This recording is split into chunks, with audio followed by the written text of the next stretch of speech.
Good enough can cost you the game, so stop settling.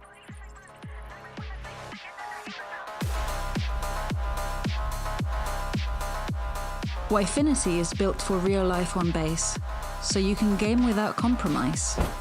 Posted somewhere new? Take your Wi-Fi with you, no hassle.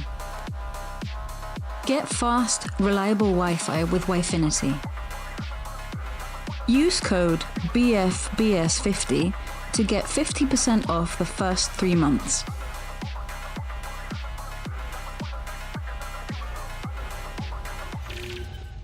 Hello there, everybody, and welcome back to another week of the BFBS Pro League. We are here on the Monday with the League of Legends, as per usual. My name is Middlecott, and joining me for another day of action is the wonderful Rude Dude. How are we doing, buddy? Yeah, I'm doing really well. I spent a lovely week up in Scotland, ran back to make sure that I could be here for today. Super excited to get on board with what is maybe regrettably, maybe excitingly, our final week of the division stage. Yeah, well, it does feel like we're coming to the sort of the end of something here, but then of course we do have the playoffs beckoning over the coming few weeks, and I will say, very good job running back down from Scotland. That's very impressive, buddy. I think Took me a while. Anyone else would have taken a car or a train or an automobile or maybe even a line bike, but Rude Dude, he gets on his legs and he runs down. Yes, so we do have a matchup for you this evening. We are going to be taking a trip to Division 2 this time around. It's about time. It is about time. It's about damn time for the Roblo Warriors versus RAF Renegades. Yeah, I mean, this should be a pretty closely contested matchup. We don't have a standings graphic for you for today, but we know that going in, the Roblo Warriors 1 and 2, the RAF Renegades 1 and 1. So definitely a matchup that should be quite close. Definitely a game that we're expecting to go the distance and really see some solid performances out of both of these two teams. Obviously recognizing that if they do lose here, it does open them up to falling into that bottom bracket. They've got the UK DMEL Draco squad breathing down their necks without a win just yet, but certainly looking to try and find their first. Yeah, I think that's the important thing to be aware of. Both these teams currently only on 1 win, whereas if you look to the top of Div 2, you've got the Tridents and you've got UVG there on 2 wins. So you need to win this matchup to sort of keep yourself in touching distance, especially for the Roblo Warriors, who this is their final series in terms of the division play. So this is their last chance to get up to 2 wins. For the Renegades, they do have a matchup against the Tridents, which I believe is going to be played a little bit later, but the Tridents are currently top of the table undefeated. So I think for the Renegades, it would be much better to get that win that they need today. Yes, like we say, both these teams just looking to get that second win on the board, secure themselves a spot in whatever the playoffs have to offer. And from there, obviously give their opponents, whoever loses today, a pretty ropey time of things, make it a little bit scary as they watch on for next week, or have to play next week, and really put their own fate in their own hands and see if they can come away with a victory up against what could definitely be much more difficult opponents. Obviously taking our step away from Division 1 for this week, which is going to be a nice change of pace. But when we do go that little bit further down in the ranks, it does give a way for these rank disparities to really creep in. And what I want to highlight is there's an old League of Legends adage, for those of you that are not familiar, that the difference in skill between a Diamond 1 player and a Challenger player is greater than the difference in skill between a Diamond player and an Iron player. So the difference here in the skill is what I'm trying to highlight, is that these guys are actually relatively close and that we could see these games be very closely contested on both sides.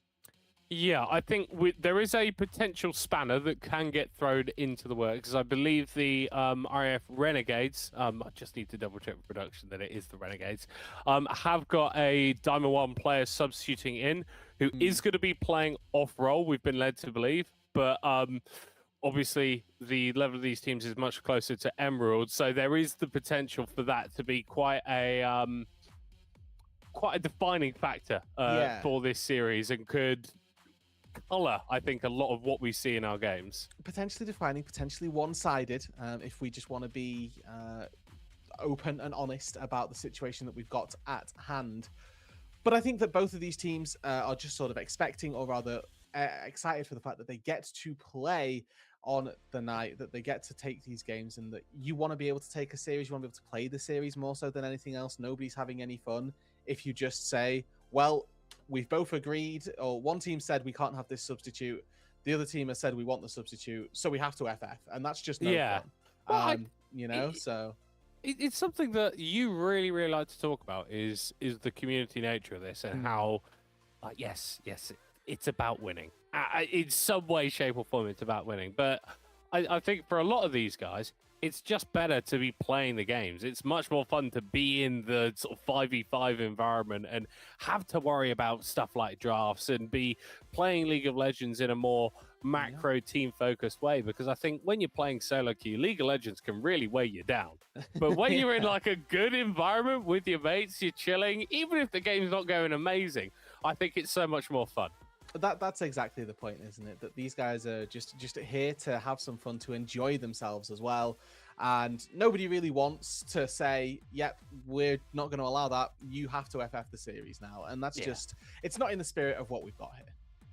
No, not at all. But then obviously there is that additional wrinkle of, well, we are playing in teams that are seeded into divisions, and we do have to win series to progress a little bit further. And I think for the Renegades, I think that they're going to be obviously very gracious, and I think that a lot of respect needs to go to the Roblo Warriors for saying, you've got this high-ranked player coming in. Yes, that's fine, you can still play. But if I'm on the RF Renegades, I'm still a little bit like, that's pretty tidy, you know? That's pretty tidy. That's quite nice. So we'll enjoy that. I mean, we are making a very, well, I think you would say it's not particularly bold. I'm going to say it's quite bold. We're making the assumption, regardless, that this change is just going to be massively beneficial for the RAF Renegades. And it's just going to win them the game. And I think that it'd be very difficult to try and convince you of anything other than that fact. Yeah, but I think I've got a little bit more uncertainty in me at the moment. Yeah, my prevailing opinion is, unless you are a dedicated Yumi one trick, the game knowledge required to get from one, the game knowledge required to get up the ranks is much more important than the skill required to pilot certain champions. So if you're clever enough, if you're intelligent enough about League of Legends to be able to get from Emerald up to Diamond 1, you can do that on a multitude of roles. And maybe you can't perfectly analyze how a wave freeze is going to take place in top lane anymore. But I think that the way to play the game is something that is, if not more important, and I think that is a valuable asset to a team. Even if we're talking about this guy being a jungle player who hasn't CS in the last 10 years. Absolutely. I mean, at worst case, put me on and let me lose in peace. You know, like that's a very easy way to go about it. Is we pick the on champion. Because that's something you don't necessarily consider, right? You think about these LP disparities in terms of players going one-on-one against each other in the lane. This person's got 400 more LPs, so they're going to be able to win the 1v1. But actually, the decision-making when it comes to those sort of later team fights and the impactful skirmishes that occur in the mid-game, I feel like a greater understanding of the game enables you to take those fights in much more favorable positions than maybe you would do otherwise. They do. Like I say, just that understanding of how to and when to be able to play League of Legends is a real treat and a real asset to have in a team fight and in a team composition of players as well. So definitely something to keep our eyes out for, and something that in this game the Renegades are going to be quite grateful that they have on their side. We do have a slight delay moving into game number one. No. I think some issues with which lobby we were invited to, and you know, the logistics of the League of Legends client currently are falling against us. Hey! I'm just going to be real with you, Rudin, as someone that was at a live event where the League of Legends client actively conspired against us. Yeah. I'm getting flashbacks here. I'm a little bit worried. I'm a little bit scared. Is this when you won your first title as a coach again? I'm pushing this narrative because the people need to know, Middleton. They need to know. Yes, Coaching- I'm on a coaching- stream. I'm on a stream with an actual Insomnia champion. Right, no, but I was going to say people don't know what that is anymore. I feel like we've got quite a few people that have been around for a little bit and Yeah. and know what's up. But no, that was a real experience. I will say, I can't remember much of it. Yeah, that's the majority of esports events. I think I spent a fair bit of time at that event. Very tired, I think I was just Lots really of headaches. I had lots of headaches. Yeah, and then enjoyable Sunday breakfasts. Full English breakfasts the day after. Yes. You know? I will say though, led to possibly one of the worst work shifts I've ever done in my life. Ooh. Waking up Day 2 of the coaching. no, right. So day 4 on the weekend of the Monday, going back. Get the train up. Don't sleep a wink, and then I've got a closing shift at the bar that I worked at the time. Oh, lovely. So I think I was awake for I would say like 70 hours. Oosh. And I think I slept for about 8 or 10. Yeah, It really wasn't good. Yeah, my best story of that pales in comparison, so I What? won't embarrass myself. It was, yeah, similar but not quite to that genuinely extremely extraordinary level. Yeah, no, it was amazing. Actually, the funny thing about his insomnia, I could probably say this. You know, probably. Is insomnia a thing anymore? Is it defunct? Well, it might be after you say this. It so might go be. No, ahead. wait, hold on. It's not that bad. But like, I don't think I was technically allowed to win that that title because weren't I wasn't meant to be at insomnia. Oh. I like snuck in essentially on like a spectate day ticket. I was like, yeah, no, I'm just here to help them like set up the PCs. And I just never left. But it did mean that I spent like 3 days at a LAN without a PC. Yeah. So I just played lots of TFT on my tablet. Oh, very nice. Found a little plug socket. Yeah, Set yourself up. Charging corner in. Did you have to Oh. sleep in the venue? No, I didn't sleep in the venue. I How tried did you to sleep. sneak in on the other days. You just walk in, mate. They didn't care. They don't They didn't care. Yeah. But I tried to like stay in an Airbnb like with my mates, and they'd all booked it for a certain number of people. And so we thought, we've got the house, we've got the Airbnb, like we've rented the entire property, it's fine. Yeah. We go in, like in the middle of the night. They get a call at like 8 o'clock the next morning going, we think you've got an extra person sleeping in the Airbnb. You've got to pay us 150 quid now, otherwise you're not allowed to stay in the property anymore. Oh. Which wasn't great. No, that's not ideal. No, it was And a little I'm bit guessing, peak. I'm guessing they were unfortunately. correct in this assertion that you had an extra person. Yeah, no. Yeah, I was the extra person, Lovely unfortunately. stuff. But I slept on that sofa, loveliest sofa I've ever slept on. And then And that's why they want 150 quid for it. Yeah, that was a That's good a lovely sofa. sofa. And then won a coaching title. Well, There you go. the team won the League of Legends game, and I think Yeah. but I think obviously behind every great team is a mediocre coach. And I think that's what I was on the day. Yeah.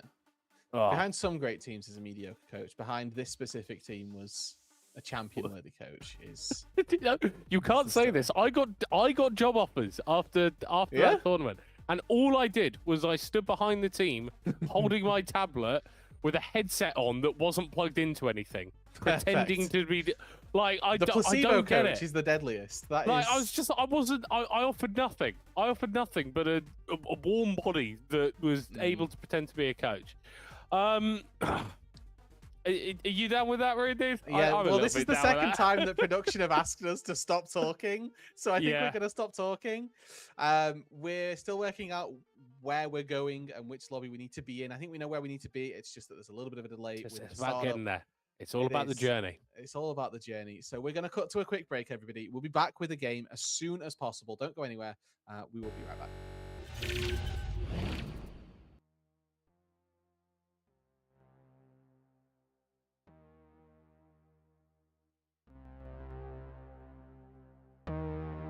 Hey yo, 6-0.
How are we doing, gamers? Welcome back to the BFBS Pro League. We're here with the League of Legends on the Mondays. We are just starting the stream. Nothing else has happened. This is the first time you've seen us on the screen. Middlecourt and Rooted. I'm hearing that we're going to be getting a game relatively soon. Yeah, and obviously, since it's the first time, we'll have to reintroduce the teams again. So when they appear on our screens, we'll get you doing that and make sure that everybody's fully caught on up. Really big shout out as well to Owen behind the scenes. The issues that we've had have been very easily quashed by a very well ran tournament admin, so credit to Owen where it is due, because they've done a very good job today to get us prepped and ready for game number 1 here between the Roblo Warriors and the RAF Renegades. I am so down for it. Yeah, shout out Owen. We talk about him, we say some stuff about him, but we absolutely love all the behind the scenes stuff here at BFBS. I know my personal experience, Rudy, and I feel like I speak for you as well. Some of the best run competition that we've seen at this level. And it just makes our job a hell of a lot easier. Picks and bans is where we find ourselves, assez moment, and I think we're expecting, Rudy, to see a little bit more of the target focus come out in these picks and bans, what we've come to expect from Division 2. Yes, and you know, that's a pretty solid way of getting things on the board, is to target the strongest players, strongest picks, or if there are 3 stronger players, or if there's just one stronger player, pick out 3 of their champions that you really don't want to give them. Obviously, for the Roblo Warriors, we saw a glimpse of what they had in a Game 3 last week, if memory serves. Small green blur was their jungler in that series. I'm not sure that that's going to be the same case, or if they've just thrown everybody in as fast as possible to try to get us into the game. All of that shall be revealed a little bit later. But it is going to be the Roblo Warriors who have blue side for this, and the first pick going their way with the Ambessa, the Mel, and the Viego, the bands they've elected for. Yeah, and then on the other side, we've got, I've got a little bit of a Noxian, like Order of the Rose sort of link up here with the LeBlanc and the Darius being taken away, like Jinx being pulled in. Like, these are fundamentally arcane characters, so I don't think of them as real League of Legends champions, but they are there, they are chilling, they have some fun. First pick, you don't want to go for anything crazy here. You don't want something that can get easily countered. You want something nice and stable. Or you can go for Zyra, who is a champion of many strengths, but also some fairly well-defined weaknesses. I just knew the second that you said you want something, you don't want to go too crazy, we were going to get something that probably hasn't been played in professional this entire year. So that's really good to see. The Zyra, a very flexible pick as well, can be played in the jungle, can be played in the support role, can probably be played bot lane, and definitely can be played mid lane as well. So good to see that there's a lot of flexibility indeed. Shout out to Trajan, one of our favourite play-by-plays from Scotland in a specific borough, to make it really specific and annoying. But yeah, really flexible pick. Immediately responded to, though, by much more standard magical damage threats. Yeah, so I think the Mordekaiser, I was checking out some stats the other day, just the most played top laner pretty much at every single elo, and Aurora obviously falling off a little bit more recently, but we all saw when she was first introduced, coming into Pro Play, the one-shot potential that she's got. Ashe going to be locked in here, offering a little bit of utility to complement that damage, and then the Olaf really wants to get going early on and just wrecking people with those axes. We are having the lock-ins very thick and fast here, Rude. Yeah. We've got a Camille coming out as well. Yeah, I mean, this is a really nice bot lane pairing for the Roblo Warriors. Also, this Ashe Zyra is a bit of an old school throwback to times gone by, where the Zyra would be played down on that bot side. So it means really whatever you pick down in the bot lane now is going to suffer through at least the very early levels. The counter, obviously, to these mages down on the bot side is just all-in capability. I feel like that's something that the Camille offers you in spades. So really good to see that there are conscious counters being picked up here. Yeah, sort of keeping in mind what your opponent is actually trying to throw at you and drafting something that deals with it, not just focusing in and getting tunnel visioned on the picks that you want to play, actually making sure that you are taking those in context of what the enemy is throwing down against you. We are going to be seeing some bans here in the second phase, mainly focused towards the bot lane. The Rakan taken away by the red side team. is a little bit of engage, a little bit of disengage. I think you can kind of say that Seraphine functions in that role, but in a slightly different way. Whereas over here on the blue side for the Roblo Warriors, Caitlyn going to be taken off the board, one of the few champions that can match Dash in terms of range, and wouldn't be the worst thing in the world to take away an early game pressure jungler like the Jarvan. Okay, so what is it that we're missing then so far from these teams? I think that the Camille acting as a solo engage is a little bit risky, so I'd like to see something extra picked up by the Renegades there. I think that the Roblo Warriors, again, they've got actually pretty decent engage and follow-up with the Ash Arrow can start fights, the Olaf can run through people to try and make those fights a little bit more easily able to happen. But they're missing some magic damage. Yes, the Zyra can pump out some, but it can't pump out all that they will need, and that's perfect from the Renegades. Right, mentioned that we wanted engage. What do? Nautilus. Yeah, but this is throwing up something a little bit strange here, because that Nautilus traditionally only functions in the support role, and traditionally that's where we've been seeing the Camille as of recent. We've got a Leona locked in for some more engage coming out of the bot lane, so that Zyra is likely going to be going into the mid, with that coming out of the jungle here for the Roblo Warriors. I'm seeing a lot of champions that want to be diving in, and some big AoE ultimates that make it really difficult to navigate a team fight space. I think we're missing a bot laner for the Renegades.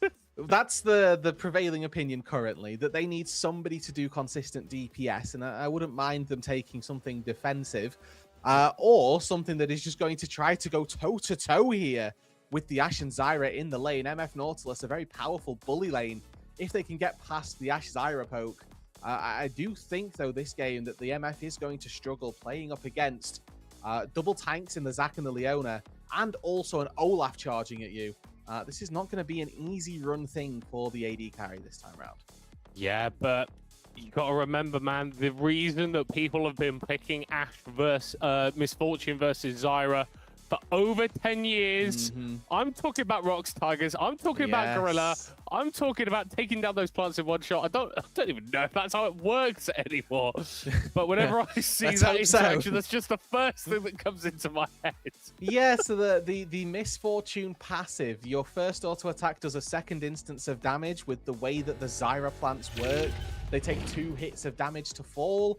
So the Misfortune one auto attack kills the plants and takes both of those autos away. Or at least it used to. At least it used to. I'm pretty sure it still does. I think you're good. And I think that here it's a really solid pickup to try to counter this big bruisery bot lane, or this big counter on the bot side.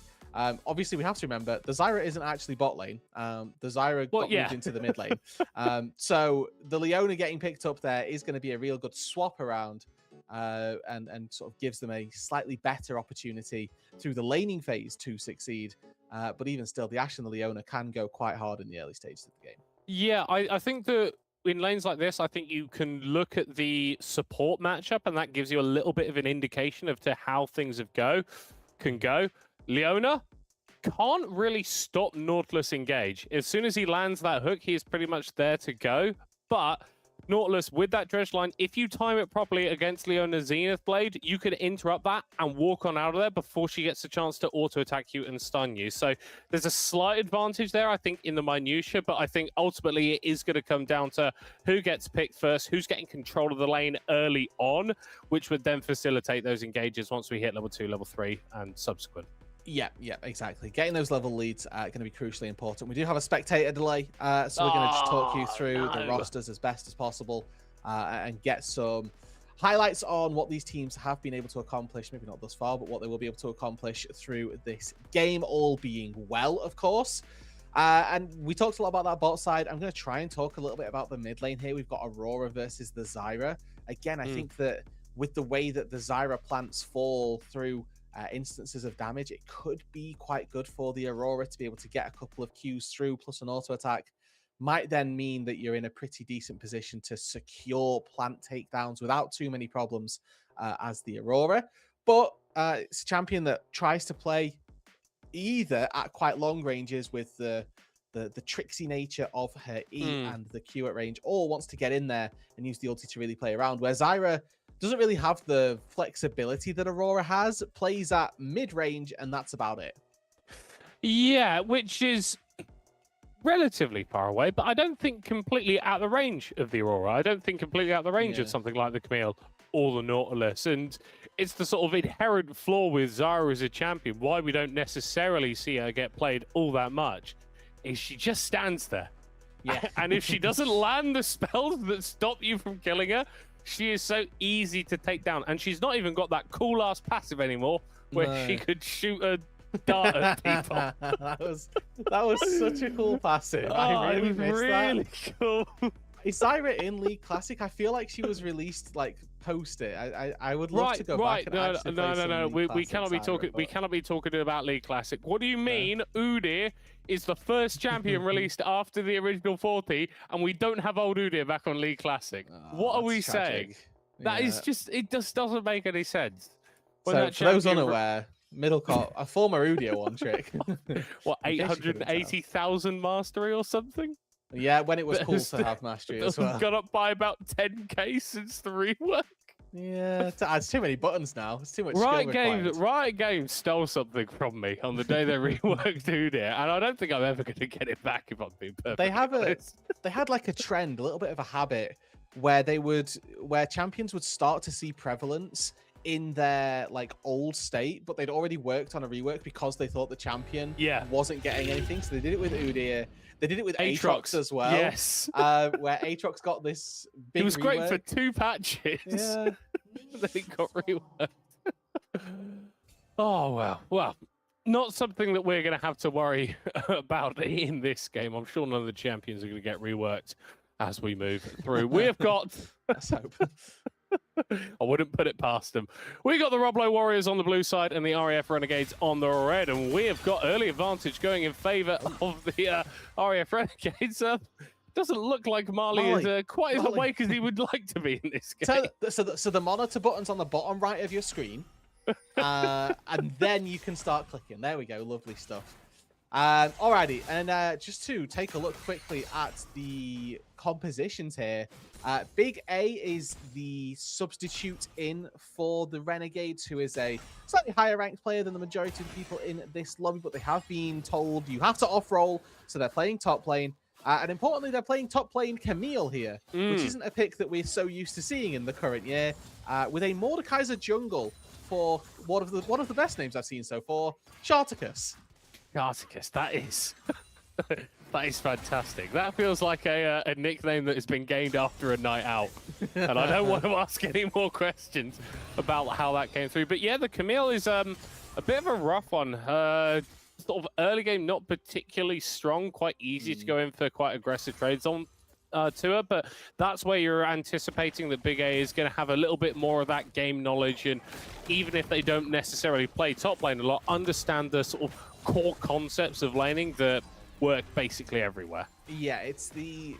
Camille was... Well, not was, but is a notorious get Trinity Force, play the game champion. There were more before her, there will be more after her, but currently Camille is a get Trinity Force, then play League of Legends style of champion. Rudy, some fun information from our production team. Gresh is also a Diamond 1 sub. Lovely. He's off-rolling and going for a solo kill. That's what the Olaf could do early on in D1 versus D1. The Olaf comes out on top. Yeah, and again, didn't think that I'd need to go into this much detail for the double off-rollers, but the Olaf is currently like one of the most highly prized picks in the LCK, the Korean pro scene, because of how strong this champion is and how they perceive it to be absurdly broken. So with both of our top laners here using, granted both summoner spells is a loose term when one of them CP, this top lane now is open to becoming much more volatile without those summoner spells available. Yeah, absolutely. And it's kind of what the Olaf needs to do early doors is get that first kill so that you can snowball forward. We've got what looks like an attempt at a gank in the bot lane here from Devil Shot as the wave is pushing towards the RF Renegades, so they should be able to collect this, but if we see a step too far, could be some dangerous things occurring.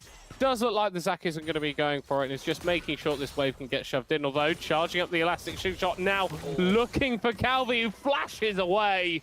The Misfortune without that Summoner spell is going to be a lot more vulnerable, but Grid Runner needs to be careful as they have to flash on out of there too, getting a little bit too greedy on the Leona. So do want to point out here that it's actually a big win for the Renegades, as Sharticus did get to go back to base, pick up their item, and is now already beginning their second full clear and taking one of the crabs as well. Actually double crabbing in this game. And he has that first item on the board, the Dark Seal, the Amp Tome, and now he's already beginning their second clear, where obviously for Devil Shot, they're having to work to get back out onto the map is now a little bit slower to make that play happen. And this Mordekaiser, we're going to clear faster than the Zac anyway, with that advantage, should be able to, well, I would expect, do some pretty wonderful things. Oh, absolutely. So I think we should be expecting some pretty wonderful things out of the bot lane of RAF Renegades. Pretty sizable advantage being built in terms of the CS, as Big A going to try and secure this freeze on the top side. That's one of the things about Olaf, is he can find it a little bit difficult to break those freezes. A little bit of trading on the bot lane, but again, we're not really committing for an all-in just yet. I feel like Calvi and Jabor are just going to be content to build this CS advantage. Yeah, and I think that as the Misfortune here, you need to be finding these leads early on. It is just too important to not fall behind on MF. It's such a feast or famine champion, where if you do get behind, it just feels so bad to try and play. And obviously, you can see that with the lead early on, I'm not falling into that pitfall just yet. You see small green blur here as well. They're going to walk into Sharticus, who doesn't have that level 6 yet, and so just gets exploded. Ooh. Devil Shot with that kill, and doesn't look like the Roblo Warriors are going to move away from top lane anytime soon. Gresh is relatively low, but they just want to make sure that he can get this wave in and get a decent base back. Yeah, so this is small green blur on Zyra, was on jungle last week, now into the mid lane for this one. Sacrificing quite a lot there, so misses out on one wave in the mid lane that Jose is able to pick up without too many difficulties. He's going to stick around to catch a top wave so it doesn't fall too far behind, but it does give the Aurora free farm in the mid lane and a plate as well, so it didn't come for nothing, but it obviously gets them a kill onto their jungler and sort of evens up that jungle matchup where we highlighted that Sharticus was off to the races on the Mord. Yeah, and I think it's sort of emblematic of what we're seeing over the first 6 minutes of this game. We've got the kill advantage here for the Roblo Warriors, but the slight gold advantage just from the laning phase goes towards the RAF Renegades. And that's all very well and good, but if Roblo Warriors keep getting kills, then your ability to generate that gold is much less important than your ability to use it to get winning fights. Yeah, those of you not paying full attention, we did see on the... Well, we didn't. Well, we didn't see, but we know that there was a second solo kill for Gresh in that top lane. Now, fortunately, the Camille... Well, I say fortunately, they don't actually have TP, so they're going to lose out on quite a bit there. Looks like there's a big wave going under the turret at this stage, so actually not too important, as the Camille should be able to pick up the majority here of that wave and the gold that comes with that. Obviously, a second solo kill here for Gresh, definitely not good, as this dragon has been started. Yeah, falling down to around about 2,000 here. Jabal running a bit of interference, taken relatively low. Smite's going to come through, secured here by the Mordekaiser. Devil Shot going to be taken into the Death Realm, popped into the passive as there goes the bullet time, but it's not quite hitting onto the members that are needed, and the Mordekaiser spending all that time killing the Zac means that the backline is just getting wasted. Flash forward to try and finish off the Leona here. It is going to be a double kill, but now Marley may look to kite them out. It's a very scary looking Mordekaiser, who will eventually back away. So the first 2 kills for the RAF Warriors claimed here by Sharticus, but still Roblo building up that kill advantage. Yeah, so 2 for 2 overall, and we do get to see a little bit of a disparity there. The BF sword in the inventory for the Ashe actually having a pretty decent run of things. Didn't get to see that amazing bullet time necessarily for Calvi, even though working quite nicely towards what I assume is going to be a Youmu's first off. They didn't quite get that big ulti down. There's now a look on the bot side here. Need to be careful here, Jabor. A little bit separated. As Marley's actually going forward onto Calvi. Flash over the wall into the stun, and the Misfortune finds that very misfortunate. It's a level up here for Grid Runner, and they may look to find even more. Marley is going to pop themselves back to the wave, but the Nautilus moves his way on over, is going to get stunned, pulls himself back away, but he's just going to be going down, and Roblo Warriors continue getting these kills, continue to force the tempo. That's a really big play down on the bot side for an area of the map that needed to be winning for the Renegades. The fact that they've just found that loss is very, very telling, and especially as the MF here, it's going to be so hard to try to come back without a lot of setup from your team. So look at Jarbor as the real only setup that they've got. Argument can be made for putting somebody in the Camille ulti and then MF ulting them from a distance to get that big cone AoE down on them, but I don't know that that's going to be too easy to replicate for the Renegades, as the MF still ahead in CS, don't get me wrong, but I feel like on this recall here, Marley's going to have so much gold. Yeah, Grid Runner in the area has roamed out from that bottom lane. Void Grub's already being secured here for the Roblo Warriors, so that is going to afford them a little bit of extra tower damage, which when you are trying to build a gold lead is just excellent. Lets you snowball that little bit faster. But there is a bit of free time in the bot lane here for Calvi and Jabal to try and get a little bit of gold back. We've got Gresh getting played onto, is going to go into the Ragnarok and deals a load of damage back with that. Will still be forced into the Death Realm as the Camille falls down on the other side. They're falling so low. The Olaf will drop, but Sharticus will follow him into the grave. The Roblo Warriors once again come out on the better end of a fight. And it's another roam up from Grid Runner that actually turns this fight. There was a world there where Big A could have just recalled, could have got out, sort of hopped over the wall at the same time that Devil Shot went in an aid to try to prevent Gresh going down, but the support roam was good enough. You can see on the minimap Marley playing very respectfully, waiting for that wave to turn up, and then we'll try to farm it afterwards. But Jarbor, they're not quite able to respond, and the Leona are going to be very happy that their presence was felt. A good thing that the Mordekaiser is able to take down Gresh there. So shout out to Sharticus for getting, well, what is now all 3 kills, and really being the only person in this game that for the Renegades we're expecting to have any say in the match. Oh, Gresh lands the undertow and another one. He's going to pick up the axe and he's going to go for another one as well.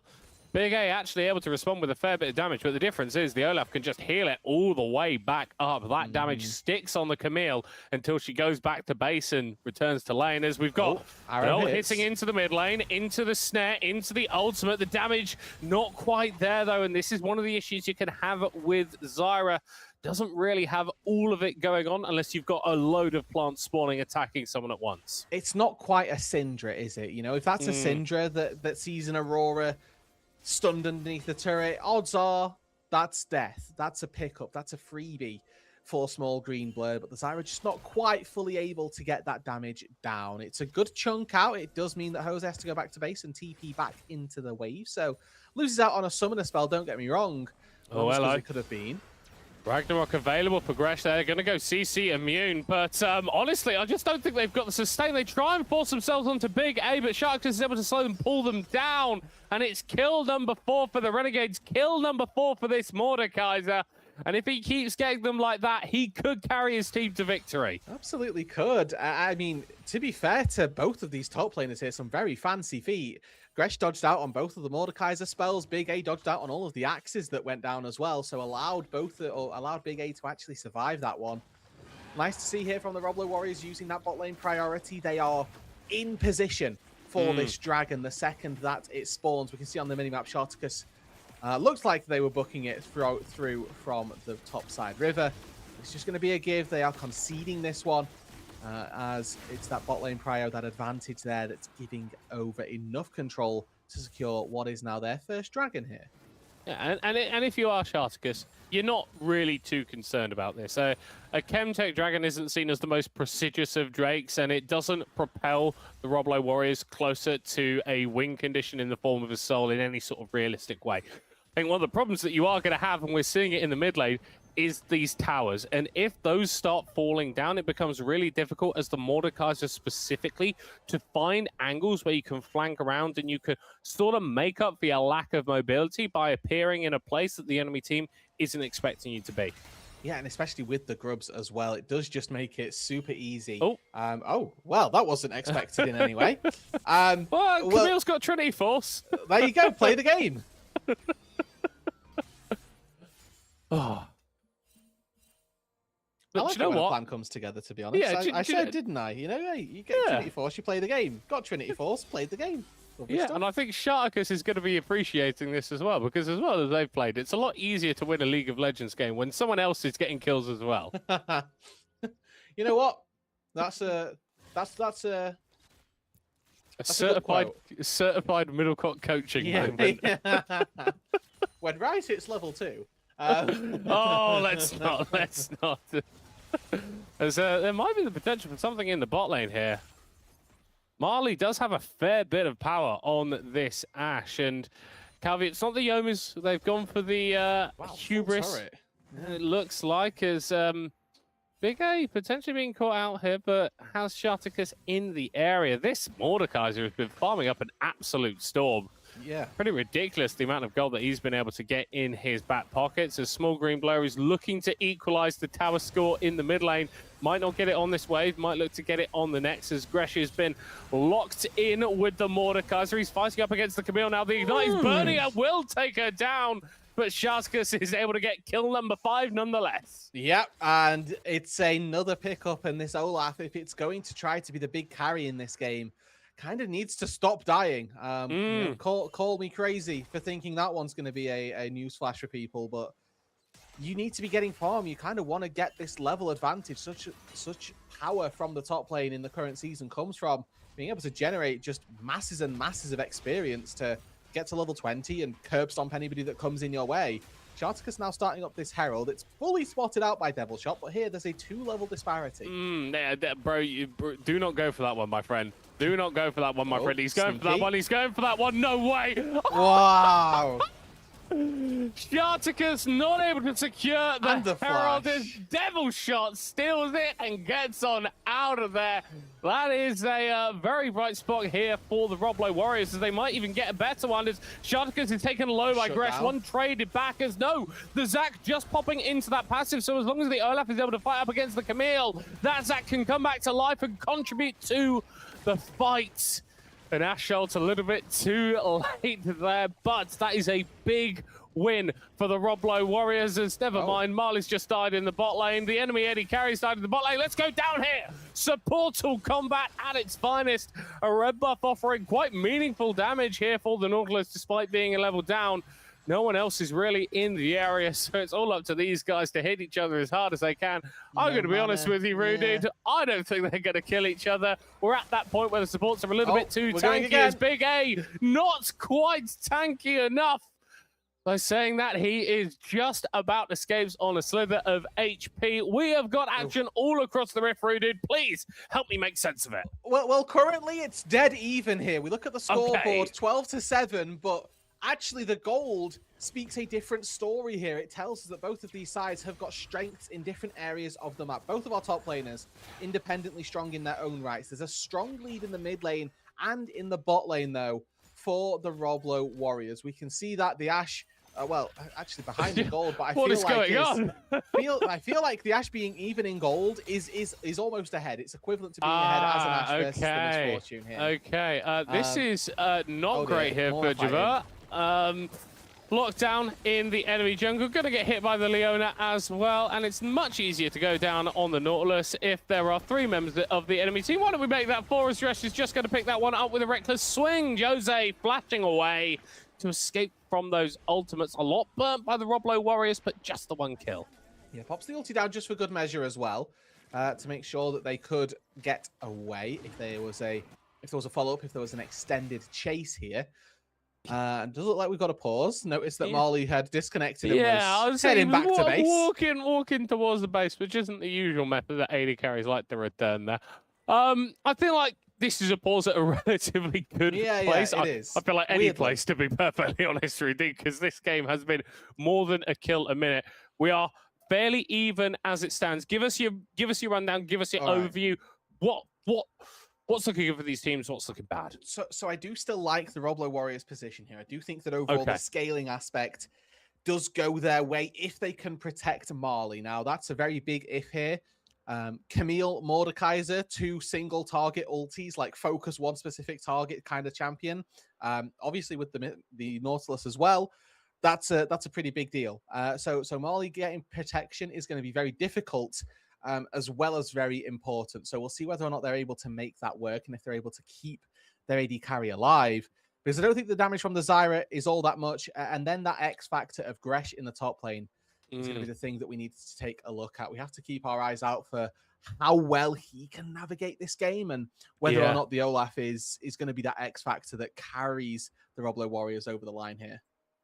Well, and you sort of look at the opposite side here for the RAF Renegades, and I feel like Sharkus is operating under a very similar paradigm here for Gresh, right? The Mordekaiser, he's got 2 items now, more than anyone else in the game. Exceptional point of power, and whilst these scaling elements of the Camille are coming through, whilst the Aurora is going to do disgusting amount of damage later on, and even a behind Misfortune, if they all stand in the ultimate, they all stand in the ultimate, and that's all right for you.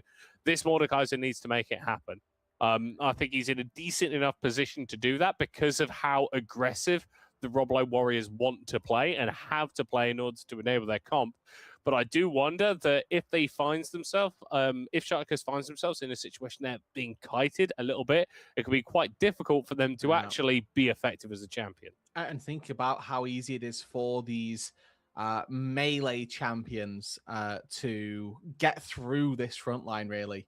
And really to get access to Marley, to small green blur. The one thing that Zyra can do very well is create space and sort of act as a deterrent for people to walk through it. If you're walking through the plants, you're getting slowed, you're taking chip damage. If you're walking through Olaf axes, if you're working through Ash arrows as well, like just the volley is really good at keeping melee champions at bay, which is where champions like the Camille, like the Nautilus, actually tend to do pretty well because they've got mobility, they've got point and click from range, and they can then find access, which allows for those skill shots to be hit.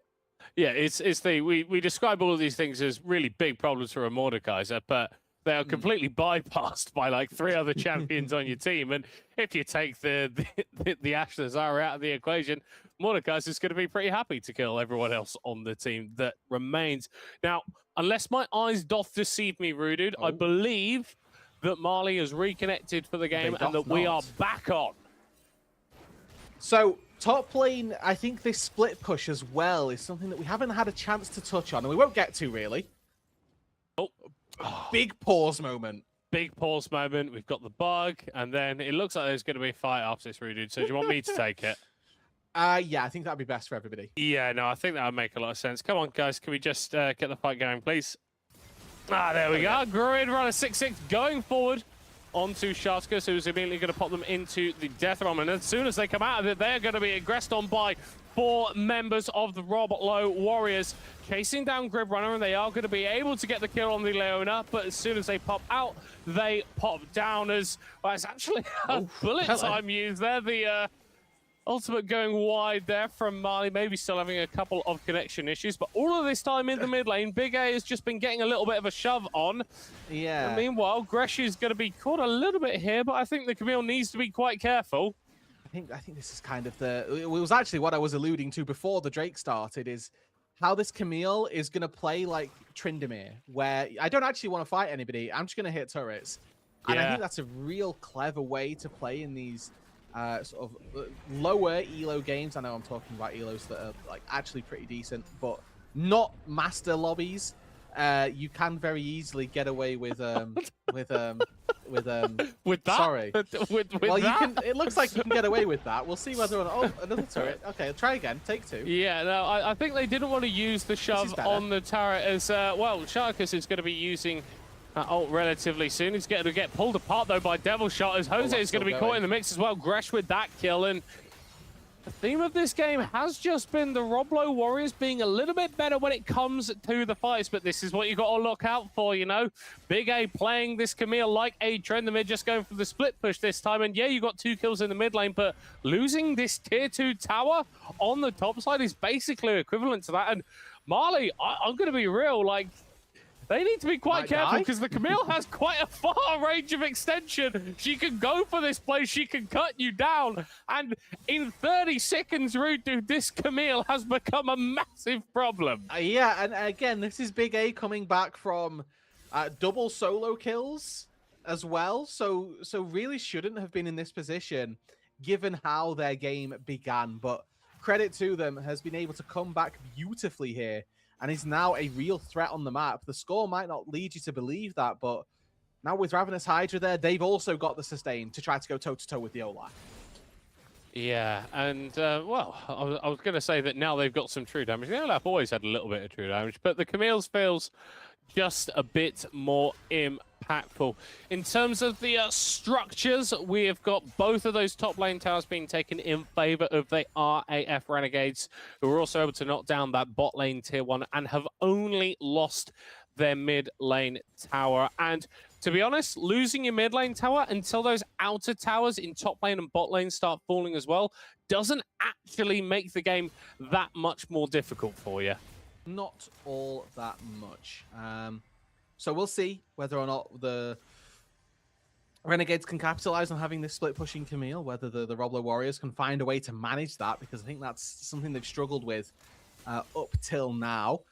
And obviously, if you're looking at this from a Ashe perspective, as I do as a marksman player very frequently, I'm terrified that they've got Camille, who is now actually curb stomping everybody, just rolling around and destroying all faces.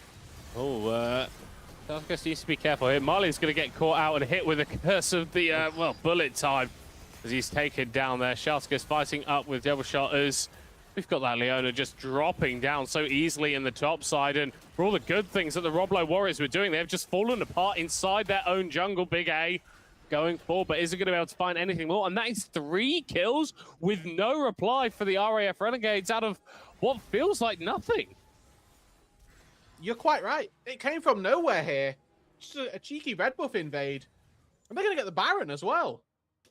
Yeah, those death timers aren't too long, though. Marley and Gribrun are going to be up in a few seconds, but you are looking at 15 seconds before Devil Shot even hits the rift. We've got an Ashe ultimate coming from very far downtown to try and offer a little bit of delay, and you always need to be careful doing a Baron versus an Olaf. He wants to run in that pit. He wants to get involved and fight you, so this is what I'm loving to see from Jabor. A little bit of interference, but they need to be careful because they are starting to fall pretty damn low. The Baron is going to be going down, but this Olaf really wants to be unleashed onto the backline. Hitting against Shartikus, just about getting away from the extra damage, but Marley is able to follow up. Flash over the wall for this Leona. Oh, there we into go. the double stun. The cleanse coming away, but still Jose being slowed down, being chased under this tower, and you'd rather you didn't give the Baron away, but Roblo Warriors are going to be very happy with the 3 kills they got off the back of it. Yeah, but importantly here, look who still has it. Big A on the Camille, this split push threat. Still has that Baron buff. Gresh now going to try to take this tier 1 turret. Probably going to be successful in that bench. 2v1 for Big A here. Oh no, the Camille is pretty damn strong, but can she deal with a 1v2 situation? Looks like She's got it. a level advantage over Gresh, but the Olaf has so much healing. Will get sliced down, as does the Zyra. And Big A, that guy with the Baron still on his back, showing just how strong he is. And that's exactly what this Camille can do in the late game. Turn up to these 2 versus 1s and turn the game back in their favor. Yes, this comes at the cost of a dragon. But for the Roblo Warriors here, this game is now so fundamentally about who can deal with the Camille, who can handle Big A. If the answer's nobody, then we are looking at a very, very close game here. It still is just 1,500 gold to separate these two. And now with the Baron at their back, I'm terrified for what this Camille's going to attempt to accomplish. And it was so necessary, because if you look at what Shartikus has been able to get done in the last 10 minutes, I'm going to be honest, it's not that much. The Mordekaiser are really starting to have these problems with access, with getting in. So the Camille that doesn't have those issues getting fed is exactly what you need on the side of the Renegades. Looks like they're building towards a GA or a Death Stance, which would be useful for Calvi, but unfortunately without those in his inventories, the MF is just going to go down. Devil Shot is going to be falling in response, though, as it's kill number 5 for Big A, who will drop down, give a big shutdown over to Small Green Blur, and here comes the Ashe ult. They've got a triple kill on this Zyra. Olaf continuing to go a little bit crazy. Zyra is now going to be caught out and should go down, but as soon as they pop out, they flash away, and now Shartikus is in a world of pain. The Leona ult falling down as well. Grid Runner just needs to get in range with the Zenith Blade. but they will not be able to find it. The Roblo Warriors of the RAF Renegades going back and forth again. 25 minutes in, and I've got no clue who's winning this game, Rude Dude. Neither do I, and that's exactly the way we want it here. Our first matchup in Division 2 for this division stage is delivering. The turret not going to be not going to be saved by that bullet time, but it does deter any further onslaughts here. And this is really what you get from these teams here. This has been an absolute marvel of a match. Just really enjoyed watching it back and forth. They've absolutely swung for one another. Just as the Renegades felt like they could do no wrong with Big A finding 2 kills on the top side, they reached just a little too far forward, and credit to Small Green Blur there for a triple kill on the Zyra, champion that we said shouldn't be getting triple kills, and also perfectly baiting in Sharticus there to find a 4th off the back of what was an over-aggressive dive by the Renegades. Yeah, and it's the downfall of this Mordekaiser. Feels like it's just coloring so many of these fights. We know how strong this champion is, but he hasn't been able to get in. He hasn't been able to do his thing. We are starting to see 3 items now come through for our bigger sort of main damage carries in the mid lane, in the bot lane. We've got Small Green Blows looking very, very tasty. And Calvi actually, despite the struggles this Misfortune has had, is at a very relevant point in terms of damage. You can't stand in that bullet time for an extended period of time, because otherwise you're going to be having a real bad time. As look at that, Big A going into the backline. Devil Shot trying to dissuade them, only mildly successful, as the Ashe is still going to go down. The Camille lives through it all before the Ignite removes her from the earth. It's a double kill coming up for Gresh now, as the Olaf is going sicko mode. Quadra! Give me a penta! Give me a penta! The Roblo Warriors with a massive fight. Gresh getting every last bit. And now they'll barrel it down mid lane. Minion wave at their side, 30 seconds on the death timers middle cut. They might look for the end. They've got enough time to at least get an inhibitor. And with 2 cannon minions there, how aggressive are the Roblo Warriors going to get? Oh, they are looking to get aggressive. They have been aggressive right throughout this game. We've got 5 seconds before Calvi returns to the Rift, and the Roblo Warriors will choose to back away. Taking down that inhib is massive, especially when in 1 minute's time they've got a Mountain Soul spawning. The objectives, the advantages haven't really favored either team thus far, but finally this game is starting to show an advantage for one of them, although I'm sure that the Renegades are going to be punching straight back. They absolutely will, and it might not be Season 15 anymore, but this is definitely redemption matter for our top laners, as Big A was absolutely hamstrung through the first 5 minutes, then turned into this massive threat that we thought Gresh wouldn't be able to manage, into immediately an Olaf pentakill. That's exactly what we're after.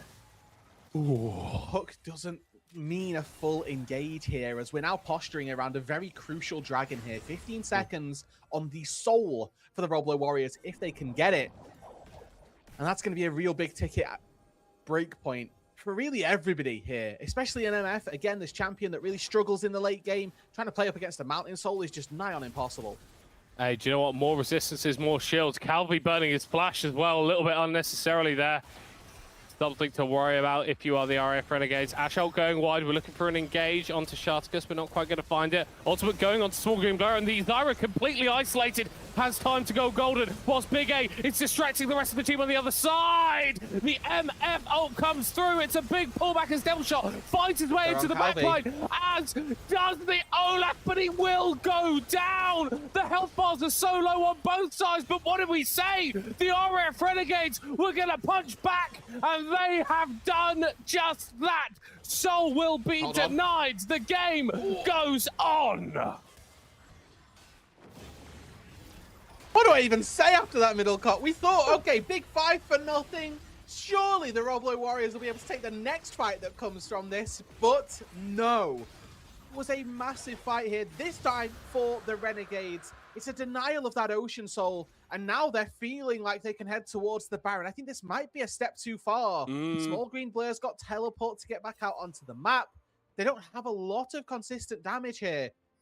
I think get the crab, walk away, but starting this is incredibly bold. Well, they're going to see this. They're going to see the Zyra fly past their screen, so The RF Renegades should be aware that this is happening, and I think Jabba's going to be very aware as the Nautilus already falling down. Big A going over the wall, and Small Green Blood not really anticipating that. The Camille going to get thrown away. Gresh going to get the Ash ult all the way from the other side of the river. Gets directly on top of the Camille into the Baron. He's falling incredibly low. She's going to die to it, and he'll get picked up by the Ash. Oh, Renegades, Renegades. We said it was a bridge too far, and it proves to be. Surely the Roblo Warriors can take the game from here. Baron at their back, inhibitor already down. We need to see some beyond heroism from Calvi here. It's not just this wave that they've got to clear, it's the next one that's following as well. They do have bullet time, but I don't think that's enough. Are they even going to be given the opportunity to use it? They get it down onto those melees. The Nexus Tower #1 is going to be falling down. Gresh gets knocked into the air, but so does the Misfortune. Pull back, slapped around and taken out. Gresh will end it with a double as the Roblo Warriors get game 1 in emphatic fashion. A certified turbo banger here for game #1. This is what Division 2 has had to offer, and we feel silly for missing out on it for the last 3 weeks. Absolutely. What a game here from these two sides. El Banano Banditos, real humans. Who are you guys? Who are you guys? Give me more of that. Oh, incredible. I loved the back and forth. I loved the just demonstration of all that is wonderful about League of Legends and the fallibility of us all trying to go just that little bit too far, getting caught out and falling down in the end. What a game, I will say, from every single person participating in it. This doesn't feel like the sort of game where you overanalyze. You just got to appreciate what we just saw. Yeah, you know, I'm quite happy with both of these teams. We saw both of them giving absolutely everything till the very end as well. Credit to the Renegades for trying to get back in. Credit to the Camille for what was a absolutely incredible comeback. But then credit to Gresh as well. Pentakill on the Olaf. Like, yeah, what do you even say to that? Then managing to find a big TP play in response, and the arrow from downtown as well. Felt like we didn't really get to see much from Marley the entire game, but that arrow probably single-handedly saving the game. Yeah, because it meant that the Camille couldn't just walk around and kill everyone. Yeah, I mean, if Big A had gone into that Baron pit with more than 25 HP, yeah, a lot of problems potentially going on there for the Roblo Warriors. And we said right at the start of the day before this game started that the Roblo Warriors need to get a win in this series because that's it for them. This is their last opportunity to get to 2 wins, and they have made an entertaining, a frenetic, and albeit at times not particularly certain start to it in game 1 of this series. We'll see if the RAF Renegades are able to punch back, or if the Roblo Warriors are able to take this in a clean 2-0. Do not go anywhere. We'll see you in a few minutes. Out here, every millisecond counts.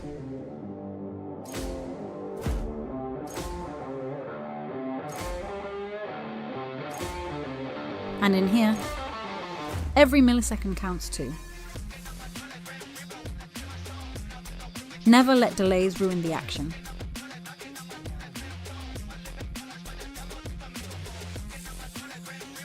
Upgrade your Wi-Fi to Wi-Finity.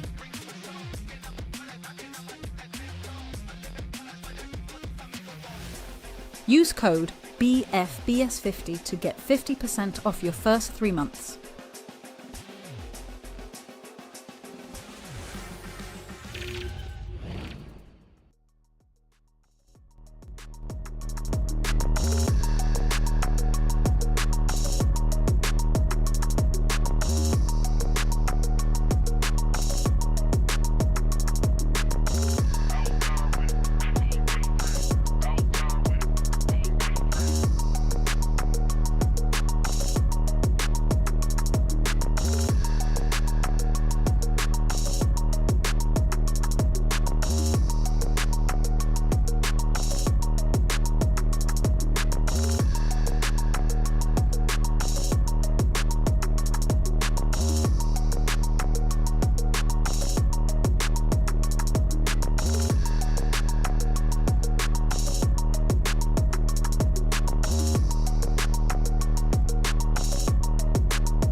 Hello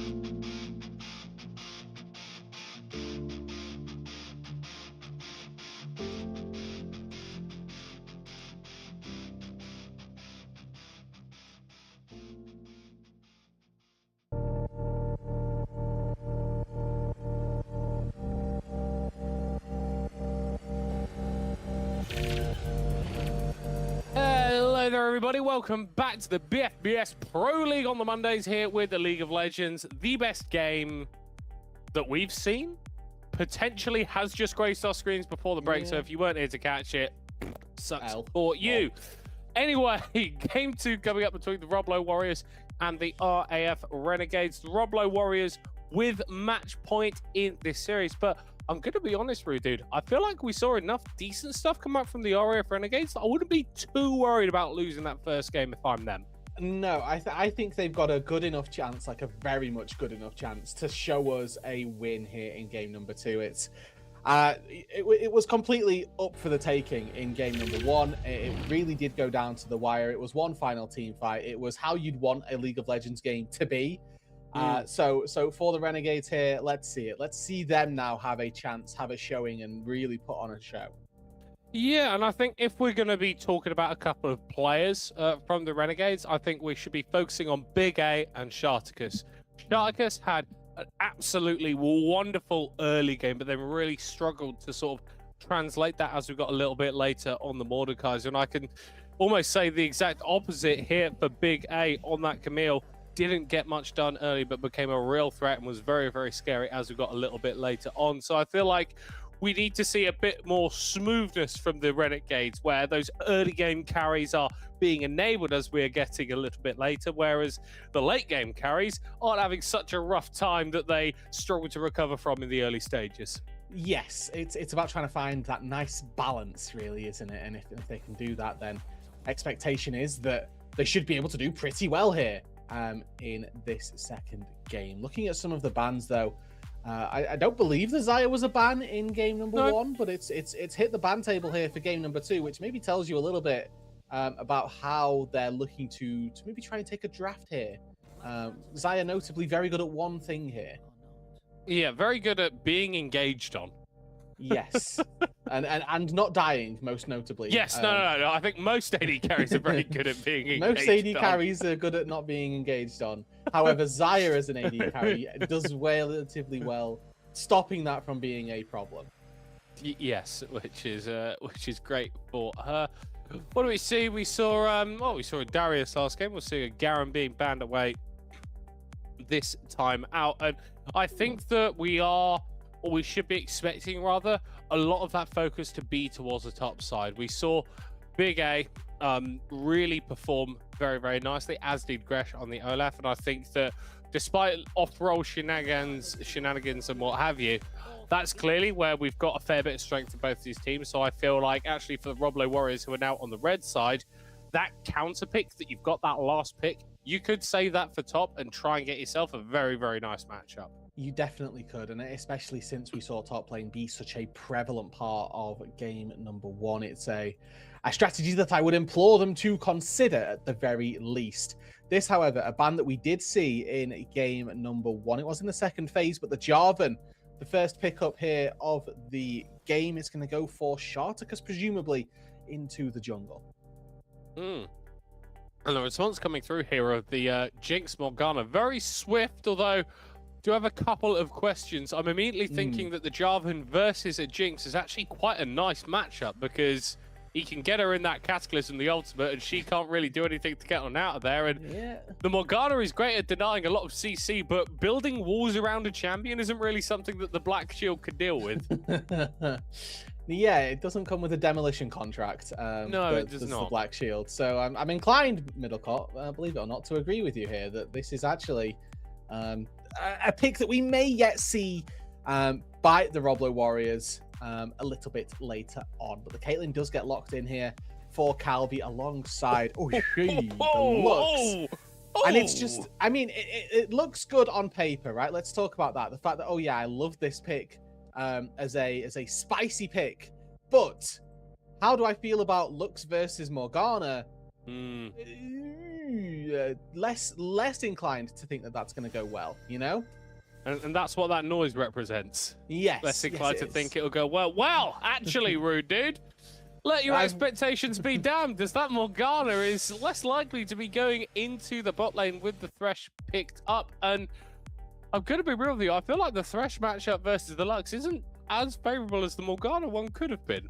No, it's not, but it does offer them all in. And what it does do, actually, is offer a way out of the Cataclysm, which is something that we highlighted as a bit of a problem for the Jinx.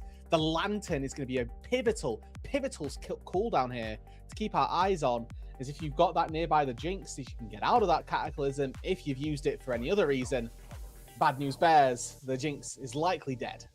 Yeah, and then if we think about the way that this Morgana is going to be operating outside of a supportive bot lane role, you can actually get a bit more aggressive. You pop that Black Shield, the Jarvan can't knock you up with the EQ, you're able to tank the Lux binding, and the Caitlyn traps don't do anything to you.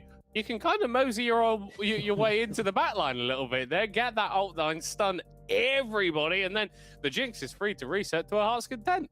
Yeah, so like you're saying here, this is a good switch up here from the Roblo Warriors, and I'm almost certain that this isn't the end of the draft swap shenanigans that we will see here. We have still got the top lane and I'm gonna say the mid lane for both sides yet to lock in. Ideas are that this Morgana is gonna go jungle. Obviously, can just go mid lane as well, but I think more notably likely to be played in the jungle. So for me here, it's about what mid lane pick you're going to take that's blind, what pairs nicely even with a Morgana jungle. Probably something that can look to play pick. JK! Rude, JK! It's not Morgana jungle. It's Morgana mid lane. This is going to be boring. Lovely stuff. Rammus in the jungle, though. We are assuming it's Rammus in the jungle and not Rammus top lane. Really, really fun.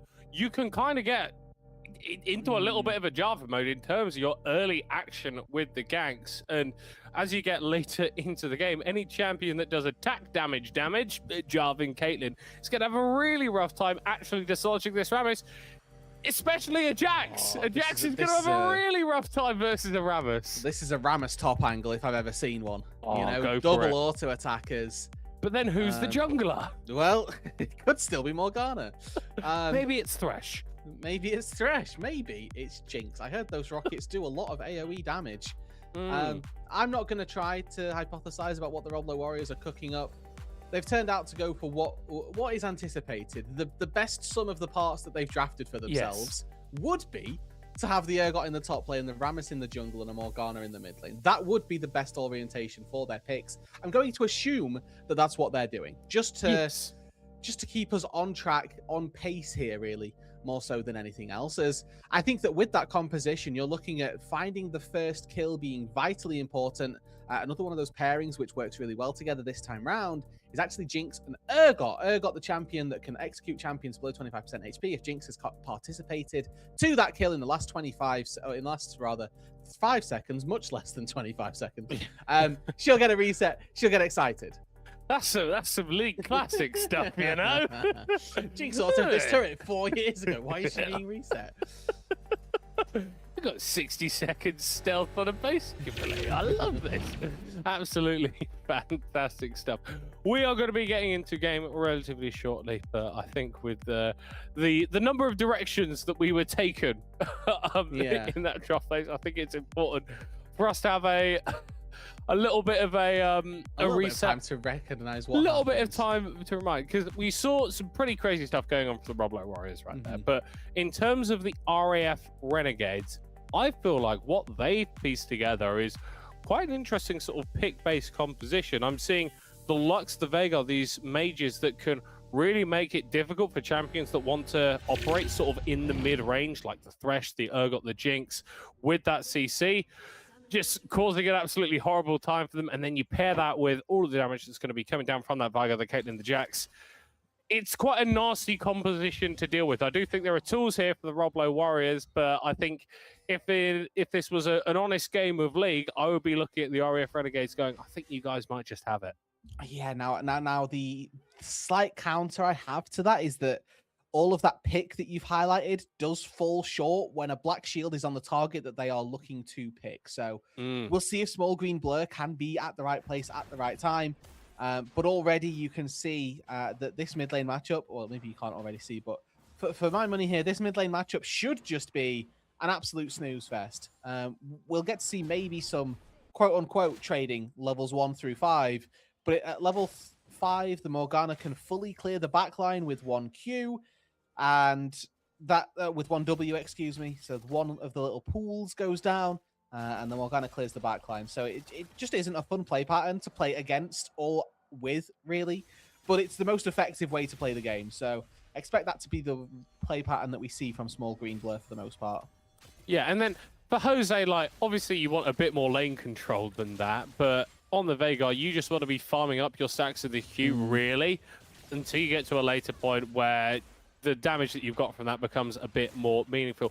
Doing stuff like this isn't going to help you out all that much, as Morgana does a surprising amount of damage when she builds towards AP. I think people are so used to seeing her in the support role where she's going to be on lower income and building items that don't really necessarily fully enable her damage. Now, we've got no black shield for small green blur. They've just unlocked it, but they're choosing not to pop it just yet, waiting until the EQ comes out from Shartikus, and they have to flash away because with Devil Shot in the area, that could have been risky for the Jarvan.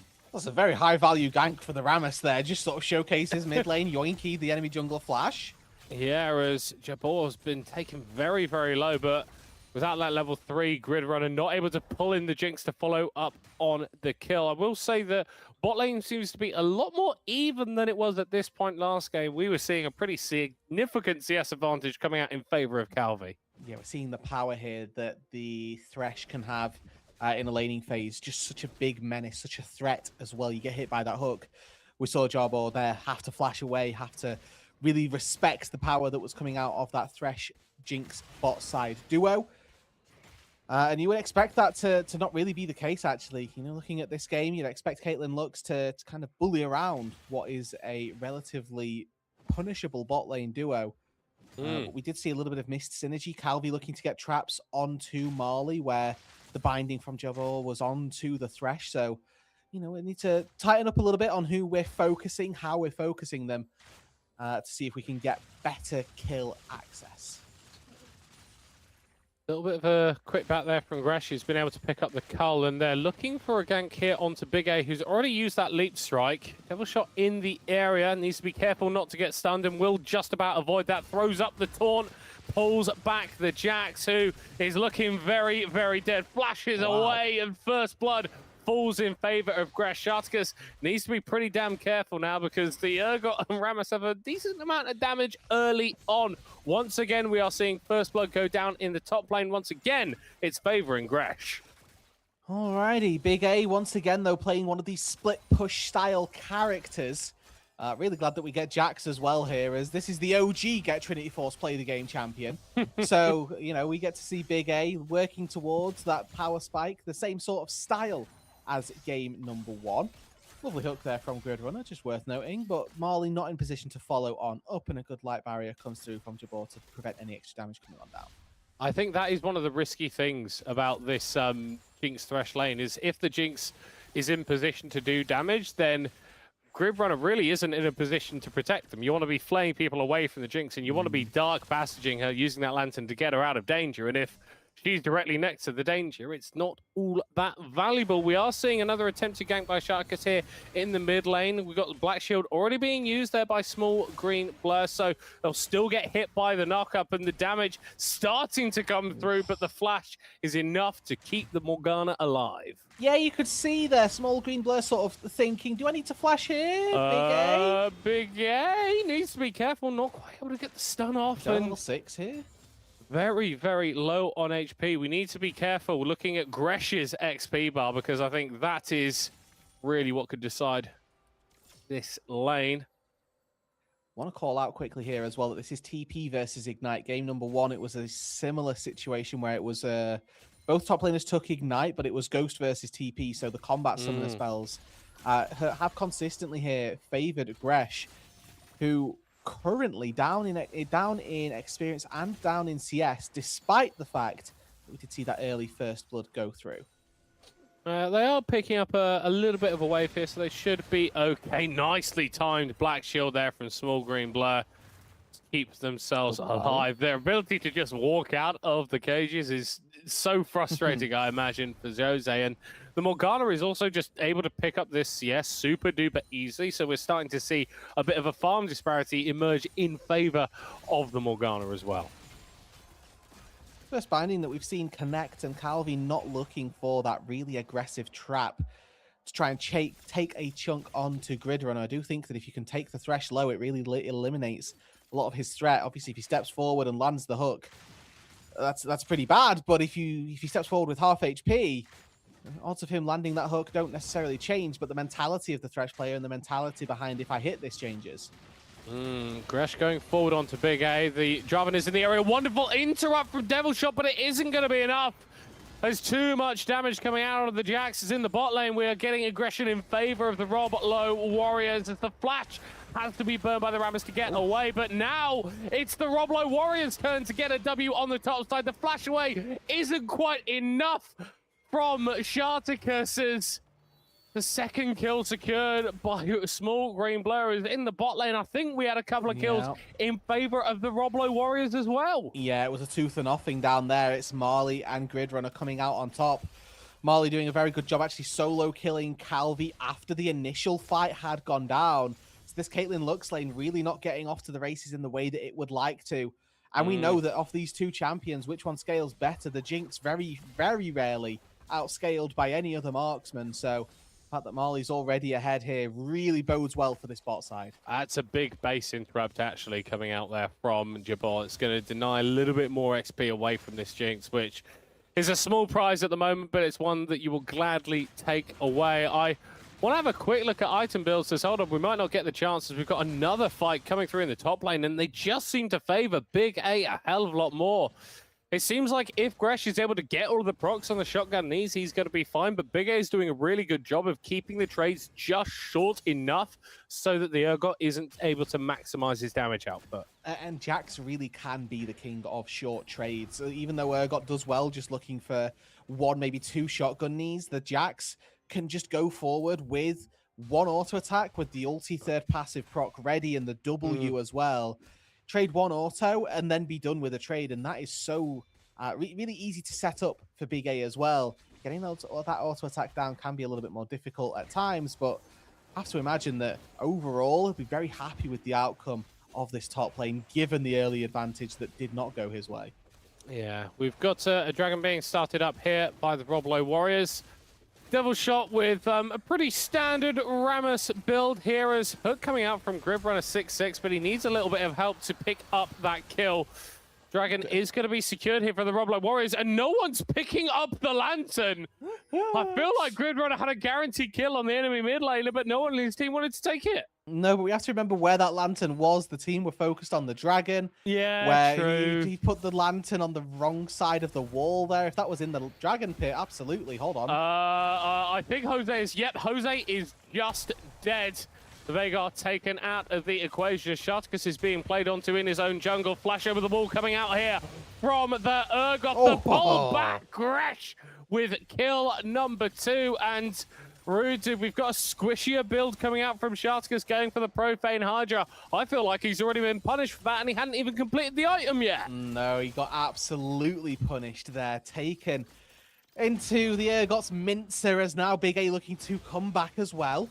Rammus is around though, and if he gets that taunt down, it's going to provide that safety that Gresh needs. Big A might be fancying this actually, but look, Gresh is picking up those honey fruits, and the Rammus is just around winning the 1v1. One more hit there from the Jax nearly does it. Gresh able to get kill number 3, and Rude, dude, this game is starting to look a little bit more Roblo favored than it did last time out. We took over 25 minutes to find a winner in game 1, but already the Roblo Warriors are starting to build those advantages. They are, and I think that this is a different flavor of gamers to game number 1. Hold on, Profane Hydra. Sharticus able to get the shutdown. That's big. I think if you give the kill over to Gresh, it's an absolute disaster, but still things looking dire for the Renegades. Yeah, being able to get that cash in, very important for a 0-2 Jarvan. I think if that kill goes the other way, that's completely game over for Sharticus. However, getting that kill, getting a little bit more gold in your back pocket does now mean you pose a threat.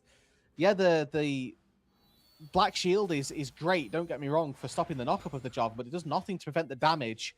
And that's something that a full lethality Jarvan can actually work quite well with. Yeah, and if you look at the composition here from the Roblo Warriors, we've got that Jinx is the big main hyper carry, and this Morgana is going to be a carry too, especially with how fed Small Green Blur is. But then you're sort of looking a bit more for the damage. Yes, Gresh can deal it, but doing that in the context of a team fight is much different than the context of a laning 1v1. And he was able to take Big A relatively low and trade up there, but he needs to be careful. Sharticus is in the area. Going to recall, though. Just never mind. Stops it. We'll hold on, as we see on the bot side that Marley actually getting very aggressive, and I think just getting a little bit more comfortable with this. Oh, Gresh. No. There we are. Times that E absolutely perfectly. Sharticus going to go for the trade, but without the ultimate, isn't going to be able to get anything close to resembling a kill. Happy to deal a little bit of damage and then take that reset. As in the bot lane, Grid Runner just gets caught. It's a flash forward, actually, from Calvi. Pop the ult, traded for the barrier. So as soon as we say that the Roblo Warriors are starting to find the advantages, RAF Renegades pull it back. And if we see a couple of plates go down here, they're going to be evening that gold right up. They need to be careful with Devil Shot in the area. Marley needs to be careful to not just die to spells being flung at him randomly. Piltover Peacemaker there almost takes down the Jinx, as it's a good dodge from Big A, gets away from the Ignite aggression. But yeah, I mean, we were talking about it looking good for the Roblo Warriors. Okay, I think Small Green Blood had a kill window there, especially with Flash and ulti ready. Might have been a dive angle, but even still, it's just shades of game one, Middlecott. That's all this is here. It's just, we're just looking like game number one. That's all we're after, is the ability to get us to another super banger in the late game. We are hoping that we will get there, as we've seen a reasonable amount of damage going into that mid lane tower. Small Green Blur is absolutely A-okay, and I've been really impressed by this Morgana pick. Has just completely shut down the laning phase and has even been able to draw a little bit of jungle attention. Sharticus flashing over the wall. They're going to get picked up by Devil Shot. Flash Q from the Thresh secures the kill, and now we're going to be looking for that kill onto the enemy mid lane. A Small Green Blur with kill number 4.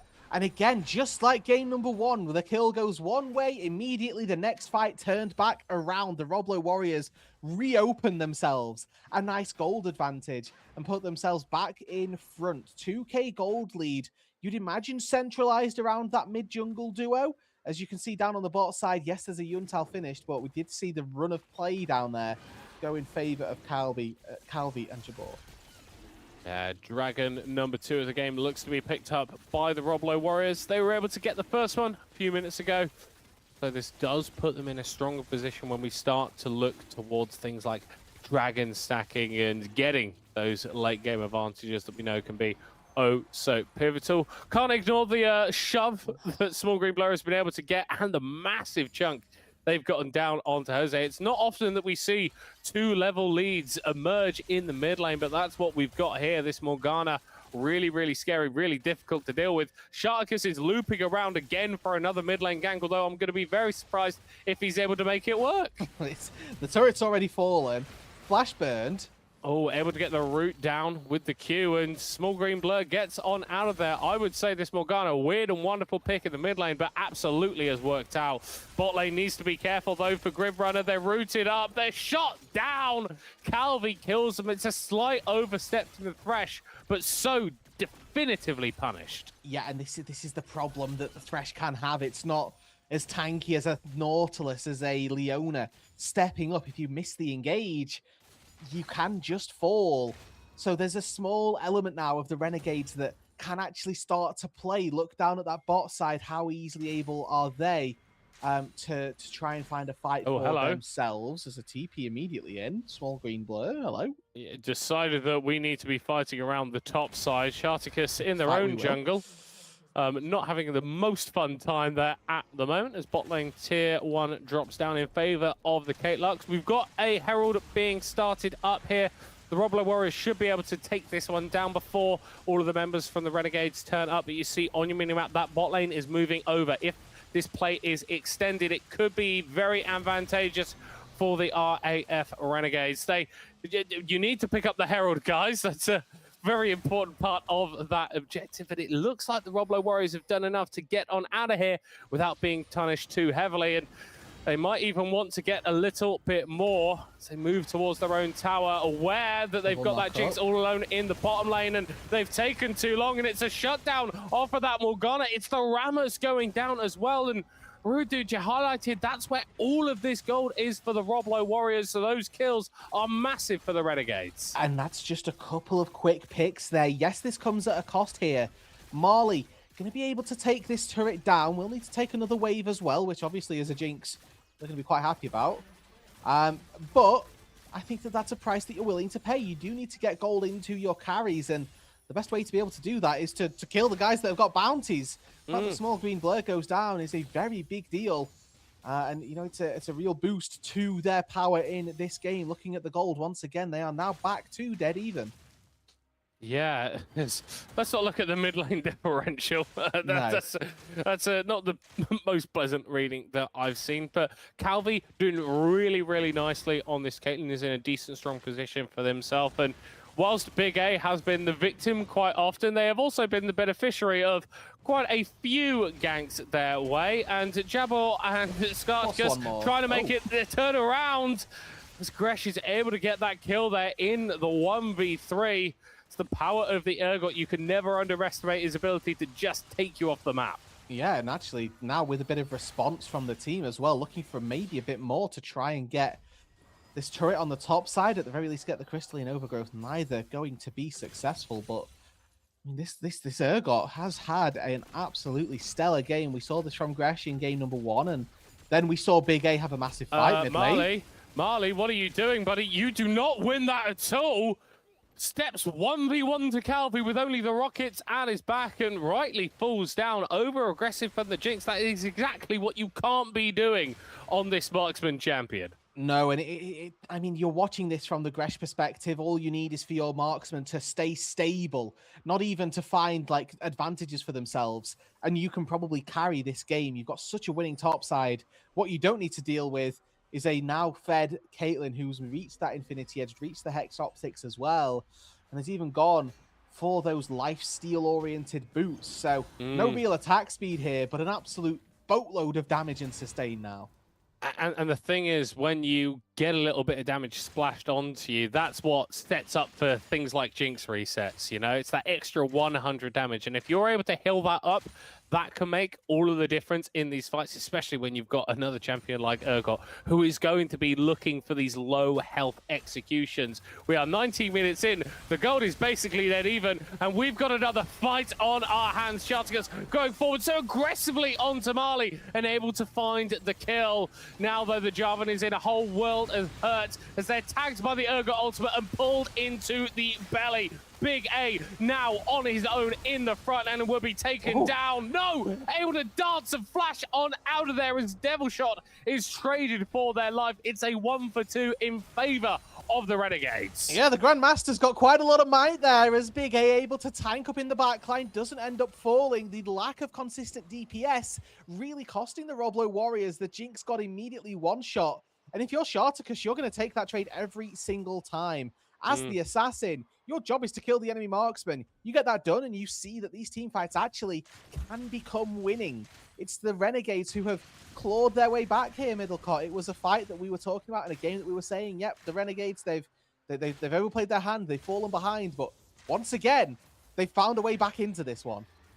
Yes, they have, although we do need to keep our eye on the Dragons. Once again, it's the Roblo Warriors that have got the initial move, that have got the advantageous positioning onto the objective, and if you can stack up to a soul, you're going to be very happy with that. We've got a lot of Renegades in the area. It's looking like a 4v4, but both top laners are on their way over. Massive catch going on to two members of the Roblo Warriors, but Jabbar also falling low. Big A is here, as is Gresham. You need to keep an eye on these guys. We've got the Rammus trying to go in to find that pick. Sharticus now being isolated and just removed from the equation.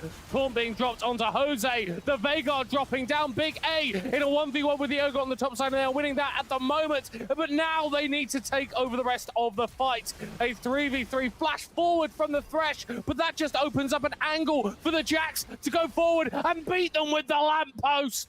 Small green blur will just escape before Merley is turned into a small red blur on the screen of the Roblo Warriors. It's the RAF Renegades still winning in this engagement, but Small Green Blur is around, will fish with the Q for just a little bit of damage. They've taken out the Lux, they throw out the Black Shield, and now Calvi needs to be pretty damn careful. One more Q could spell disaster for the Caitlyn. Small Green Blur walks up, hits them with the auto, and claims the double kill.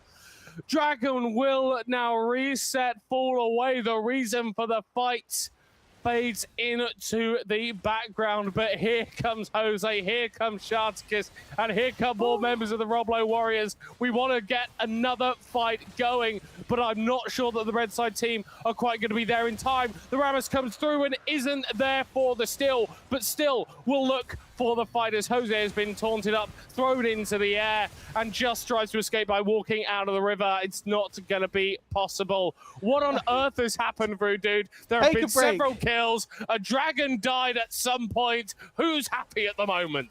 3 fights, 1 dragon, so many kills back and forth. I think overall, the Renegades are okay because they were able to take the dragon and they denied that soul stacking. But the Roblo Warriors are also happy because they got a lot of kills, and Small Green Blur is kind of smurfing, kind of schmoving on the Morgana right now. So everybody's feeling kind of good. Lots of really clutch Dark Bindings there in the backside of that fight. And I'm looking at this game still, again, game number 1 all over again, with no idea who's going to win.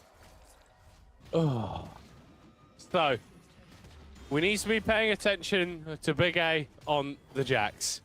5 kills, 5 deaths, but more important than any of that is the fact that this game is post 20 minutes. And there's something about Jax that just means he gets stronger as the game goes on. That Veigar is going to be stacking up, even though Jose has been kind of out of it. So I feel like the damage in these fights for the RAF Renegades for the time being is on the shoulders of Calvi, stepping up on this Caitlyn, whereas I look at the other side, it's Small Green Blur. If this Morgana is able to find the damage in team fights, things are going to go very, very well for the Roblo Warriors, and they could be looking at a 2-0 at the end of this game. So it's all on him. If he's not able to do it, then we could be looking at an even series and a game 3.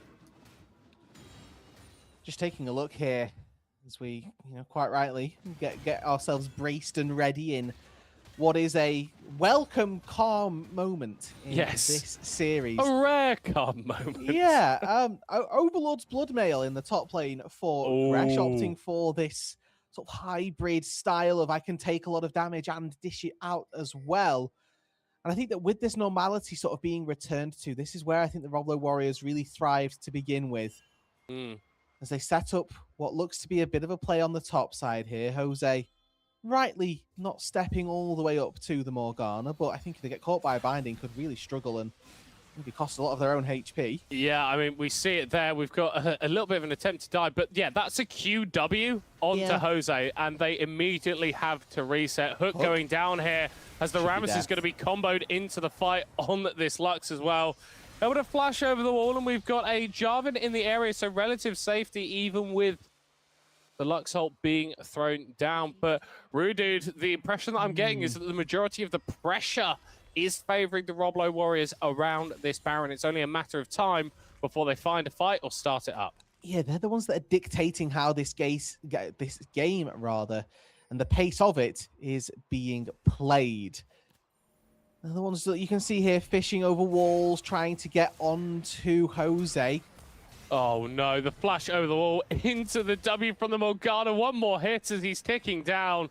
Not quite going to finish off the Veigar, but it's so difficult for Jose to find any sort of purchase in this game. Calvi has to flash over the wall. They're still going to get chased by this Rammus, who is a little bit isolated. I'm going to be real with you. Devil Shot, I don't think you should be doing this, my guy. Running on out of there with the Q and able to survive. Operation Burn the Enemy ADC's Flash has been successful. And just limps away with like 20 HP. Do you call that limping? Yeah. Rolling away, sorry. With This guy is limping away in his Veyron, man. Like, he is shifting. Yeah, absolutely. Full recognition what he needed to do. Oh, this might just be a... Okay, never mind. Not a quick kill. But Marley, what we didn't see, did find a rocket onto Jose. So the Super Mega Death Rocket did take out the Veigar after the initial chunk from the small green blur grid runner duo, who are moving around as pretty menacingly at this stage. 3 items, though, on the Caitlyn, like you've highlighted, is going to be that real big breakpoint that they're going to need to try and play around.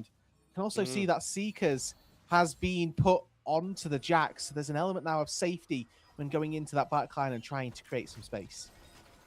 Yeah, I think Big A's been doing a pretty decent job of keeping these lanes pushed. You can see getting that top lane pushed and then getting pushed in the mid lane means that Roblo have to be a little bit more tricksy when it comes to their plays in weird areas, and they've been able to catch out the Jax here. All 5 members on top of him, but that Seekers buys so much time as Gresh goes down, and I don't think this Jax will be. Stunned, hooked, hit, finally dropping into the floor, but it's the RAF Renegades who are winning in the initial moments of the fight. Marley dropping so damn low.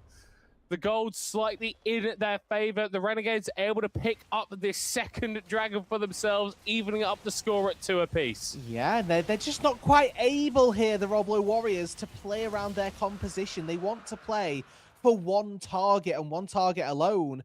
But Big A, with that Seeker's Arm Guard, actually denied them that luxury perfectly here, making sure that the Urgot couldn't get the reset with the ulti. The Jinx, when that reset came through, wasn't actually able to make too much of a difference.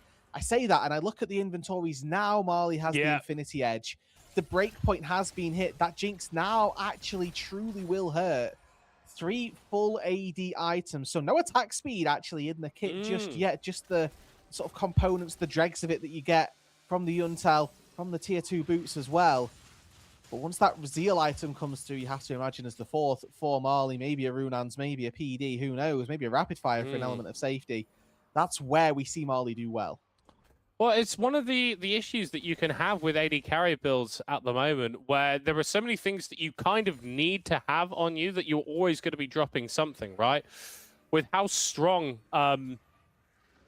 Hex Optics is, you kind of need to get that on most AD carries at the moment. And then you're looking to get your armor pen from your Mortal Reminder. You want your bonus crit damage from your Infinity Edge. And already you've got 3 items just there that, like you said, aren't giving you any attack speed and aren't giving you any movement speed, offering the flexibility that you need to move around fights when you're playing in a mobile champion like a Caitlyn or a Jinx, for example. Roblo Warriors setting up around the Baron, and they need to be quick. Big A pushing on the inhib in that bot lane. They need to get this buff and get on out of there, but they're not going to be able to do that with their support dead and their jungler rolling himself away. Big A did end up teleporting to interrupt this play, but with 1 dead on the enemy team, what's stopping the RF Renegades from just starting up the objective themselves? I think it's their own lack of ambition currently, and I expect that to be turned around in the not too distant future, just like clockwork here, Middlecut.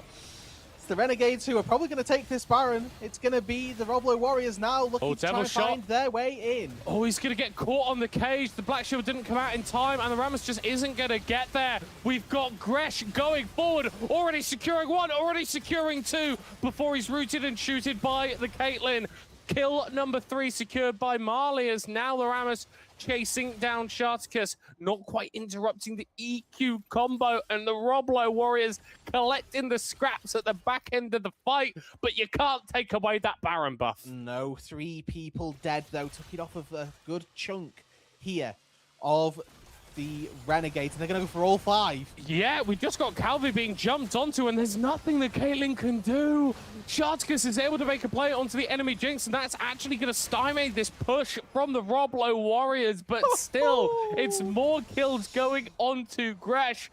Not quite a penta yet in this game, but another kill where the top laner for the Roblo Warriors is getting pretty fed. Yeah, 10 kills apiece for the solo laners of the Roblo Warriors here, and it is just like before, Middlecott. The second one team finds an advantage, the other team claps them right back. This is beautiful to watch. This is exactly what we wanted to see. And I think that for the Renegades there, they'll be sort of licking their wounds a little bit, maybe a little bit sad about how that fight actually broke down. Felt like they should have been able to get the Baron and get out to safety, but the power that Gresh had just diving into the pit there took down 2 so quickly. And even with that stasis this time, it was the Renegades who couldn't come out on top. Big A, who, with that going golden button, wasn't able to make the difference. The Roblo Warriors had a plan in place this time. Yeah, well, they'll claim that they did after this game if they get the W, but honestly, Rudude, after about an hour of League of Legends between these two teams, I'm not too sure there is a plan. At the moment, though, it's probably pertinent that Calvi and his friends don't step too far forward, as the Roblo Warriors have got majority control over this area near the river. Big A going to get hooked and actually use that as an opportunity to go forward onto this Thresh, who's been hit and taken out. You can't be doing that, Grid Runner. The squishiness of this Thresh once again punishing the Roblo Warriors, who were looking to set up for a Drake Soul, but now I think their plans have changed. Yeah, it's all about now what can they do in the 4 versus 5. Well, how about a 4v4? That's what they can do, Middlecott. Yeah, turn it around. Killing the enemy Lux is a pretty good thing to do in the 4v5, but now Gresh needs to be very, very careful. Aggressive maneuvers once again from this Jarvan, who has been consistently able to isolate out Marley time and time again. And now Gresh is fighting up against Big A, who goes into the Zhonya's, but not soon enough to avoid the ultimate from the Morgana. He'll fall low, and actually he's going to get pulled back into the belly of the Urgot. What a combo, and that kill could be pivotal for the outcome of this game. Yeah, and off the back of Grid Runner dying, it's actually the Roblo Warriors who see that as a call to arms. Gresh goes in and takes down Jabor. It's Marley who's paying the sacrificial, the price in every one of these fights. As Sharticus is going in on the job and taking them down. Any steals from the Veigar in the offing doesn't look likely here. As Jose does walk out to safety. The Rylai is now on the Morgana as well, so just standing in the pool gets you chunked and slowed. It's incredibly unpleasant. Veigar has hit level 16 though. Jose, whilst they have been behind this entire game, they are fundamentally still playing Veigar. And that R button is still exceptional for deleting someone off of Summoner's Rift. The issue is for the Veigar, I feel like getting in range to actually use it effectively against the target, because they're getting blown up on approach.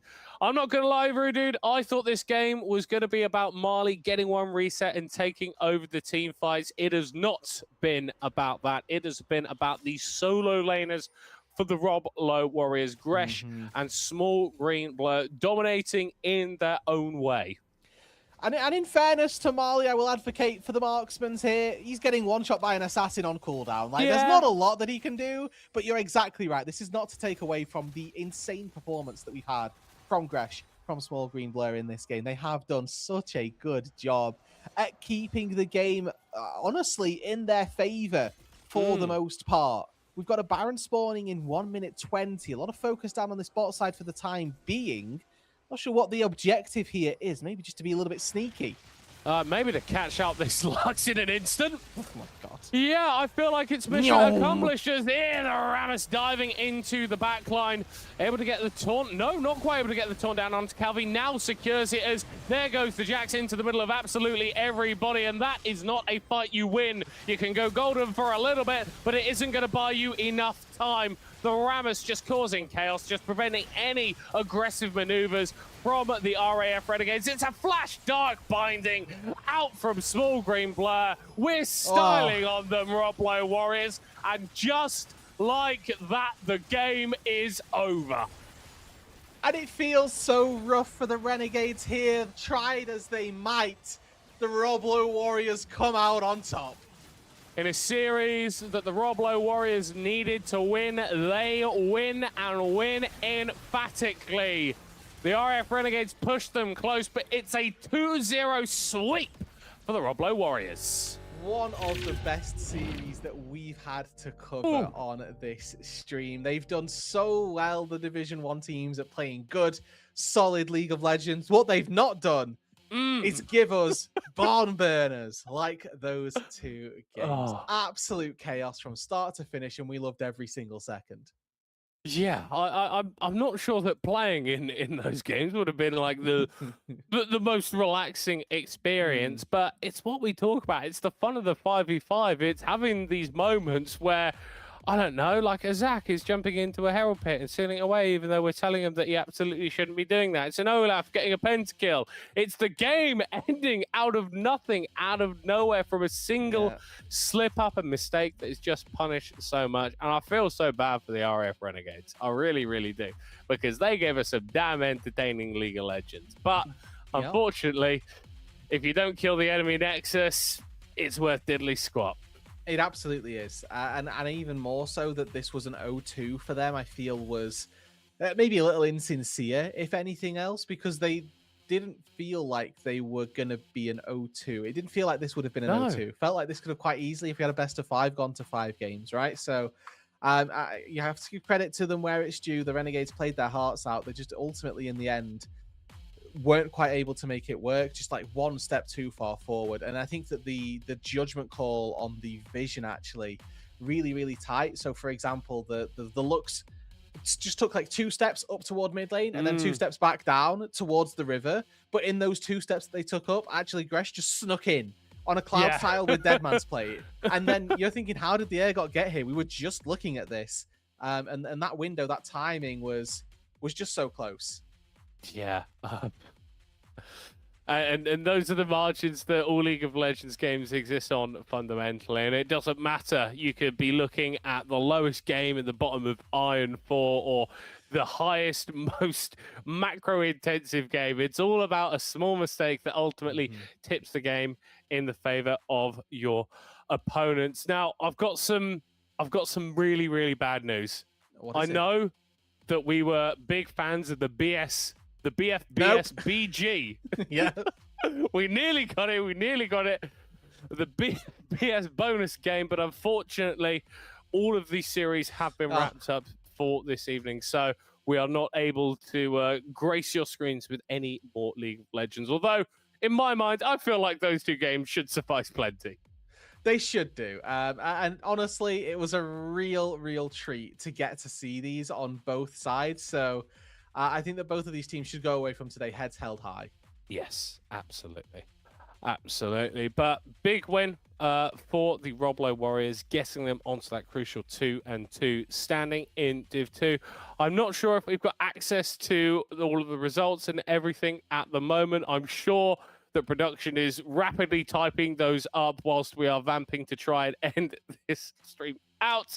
We did have in Division 1 the Paragons taking out the Krakens, and that was a swift, I believe, 2-0 in favor of the Krakens. I do believe that one of our other matches this evening was a forfeit, which is quite unfortunate. So the Royal Navy Tridents able to get that default win versus the UK DMEL Draco. So I feel like, Rude Dude, in terms of value for money, this has been the best series that we had on this evening. Absolutely. I think we did really well.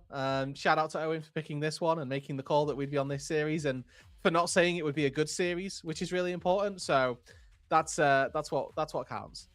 Yeah. He's literally said, we had the best one and I didn't promise this time. Perfect. Fantastic stuff. Anyway, so that is going to be it for us this evening.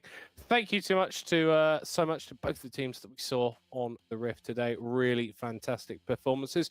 Rudid, thank you so much for joining me, for commentating another Monday evening of League of Legends. I absolutely love these, best day of the week for me. Thank you so much to all the behind the scenes staff. We're talking about Owen and all of the people that we think are actually just clones of Owen, that he's got to do different voices because he's just in charge of everything, I'm pretty sure. But most of all, thank you to yourselves for watching, tuning in, and enjoying the games. I have been Middlecourt, and I look forward to seeing you next week for playoffs. Hey, you're lagging. What are you doing?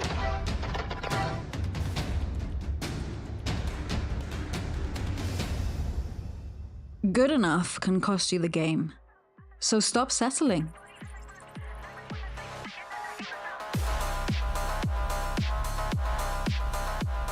Wifinity is built for real life on base, so you can game without compromise. Posted somewhere new? Take your Wi-Fi with you, no hassle. Get fast, reliable Wi-Fi with Wifinity. Use code BFBS50 to get 50% off the first 3 months.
I'm Dan Penter. My name is Mark Langton. I'm Peter. My name is Staff Sergeant Richie Reese.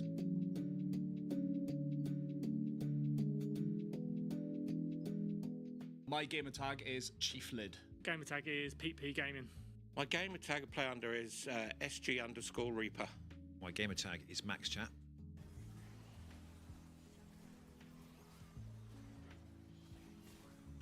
I think the thing I'm looking forward to most as part of the UVG is actually meeting new people. There's a lot of veterans out there who haven't been connected to gaming. Meeting fellow veterans and playing with fellow veterans, that's what I'm looking forward to do. So just staying part of a community. So when I was in the RAF, I was part of the RAF esports, so we did a few meetups during that. I'm looking forward to keeping that going with the veterans and expanding it, talking to the other services, which I didn't really do too much of. We've started with a core of about 60 people that some of us knew, And as it grows every week, new people turn up, and I love meeting new people and getting to know them and gaming with them. The thing with veterans is we understand each other. I'm looking forward to being part of the UVG because for me, as a still serving in the British Army at the moment, is setting that stepping stone for individuals who do eventually leave the services, and looking forward to what UVG can offer them as a gamer, if they are a gamer, or even if they're not a gamer. It's just the community that is offered to them from UVG, where, you know, as a serving soldier who, you know, taking that transition into civilian street is quite hard. So for them, having that community where you got ex-servicemen, ex-servicewomen, for them, they can then look at those communities, and it'll be hopefully make that transition easier for them. I think the biggest thing that UVG will do for the veterans gaming community is to connect veterans through gaming. Speaking with other veterans, that's the main thing veterans need to speak. We have a very thing that I am the big man and I can handle it, but we speak to each other. That's going to help our mental health. See, I think UVG can offer a lot for veteran gamers. But it's going to bring a lot of people who haven't really got that online social aspect. Through a lot of mental health stuff I've been through and done, and I think that's going to be a massive thing for a lot of people who don't have no one to talk to. It's not just all about bringing gamers together. It's the events that can go on, where they can bring a lot of the veteran community together, which gives them opportunity not just to sit in their homes. They can come out, meet each other, you know, put a face to a name. Finding this group of people who can understand what they've gone through, understand how they talk, is going to be a massive thing. For anyone wanting to get involved in UVG, you can find us on Discord, UK Veterans GG, and if you look on any other social media, we're there on UK Veterans GG, be that TikTok or Instagram, Facebook, Twitter, you name it, we're there, and our links to Discord are in all those channels as well.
Hello there, everybody. Welcome back to the BFBS Pro League on the Monday with the League of Legends, where we have got a BFBS BG bonus game for you. You thought we were done. We thought we were done. Everyone thought we were done, and then Owen decided, no, we're not done. We got more League of Legends for you. The Real Humans versus the Lions. They have gone to a Game 3. This is a series from Division 1. Rudu, we're going to be jumping in late. I know I'm a little bit knackered. I know you're a little bit knackered. Let's get down into this. Yeah, this is a Game 3 that we've not seen Games 1 or 2 of, but it is a BFBS BG after all, so we have to get it on the stream if possible. And if we're nothing else, if not trendsetters here, right, on the Pro League. So we're trying to just make it as fun, as lighthearted, as entertaining as possible for all of you. And hopefully in the seasons to come as well, the BFBS BG can be something that we really, really are able to hem on. And we'll get an infographic made and all that good stuff as well to really sell the BFBS BG. We can have like a stinger that has like BFBS BG swings across. I want to. Do you remember like the old Call of Duty montages? Like I want Mountain Dews, I want Doritos, I want hit markers, I want all of that. Mom, get the camera! Incredible. Oh, no. Shared brain cell here, everybody. God, Shared brain cell. It wasn't brilliant being 14 and not having to worry about anything. That was fantastic. Indeed. But yes, the real humans and the Lions. I'm going to be very real with you. I'm surprised that we are heading to a game 3 because I think after last week, we broadly came to the conclusion that the real humans are just a couple of tiers above in terms of the overall level. So the fact that the Lions have been able to push them this far is very, very impressive, and I think is going to give a bit more credence to the Lions as we move forward into playoffs. I feel like they've been on the periphery of the upper echelons in Division 1, but a win here would certainly seal their spot in that echelon. It definitely would, and you know we can't underestimate here the power of the allure of the BFBS BG as well, right? They will have seen. It's a 2-0. It's a 2-0. Quick, throw. To get on stream, which to be clear, is absolutely not what happened. But is very fun all the same to just kind of meme about nonetheless. As we look at this, though, you are quite right. The Lions come in, should be heavy underdogs, but who knows? Maybe that boot camp that they did, all 5 people alongside the coaching staff in the same barracks, having a lovely time of things. Might have instilled something in them that has now necessitated fear on the side of the real humans, as like you say, they are now forced to a game number 3. Well, I was going to say, I'm fairly certain it's the most intense basic training that any of the Lions have undertaken. It must have been. Must have been.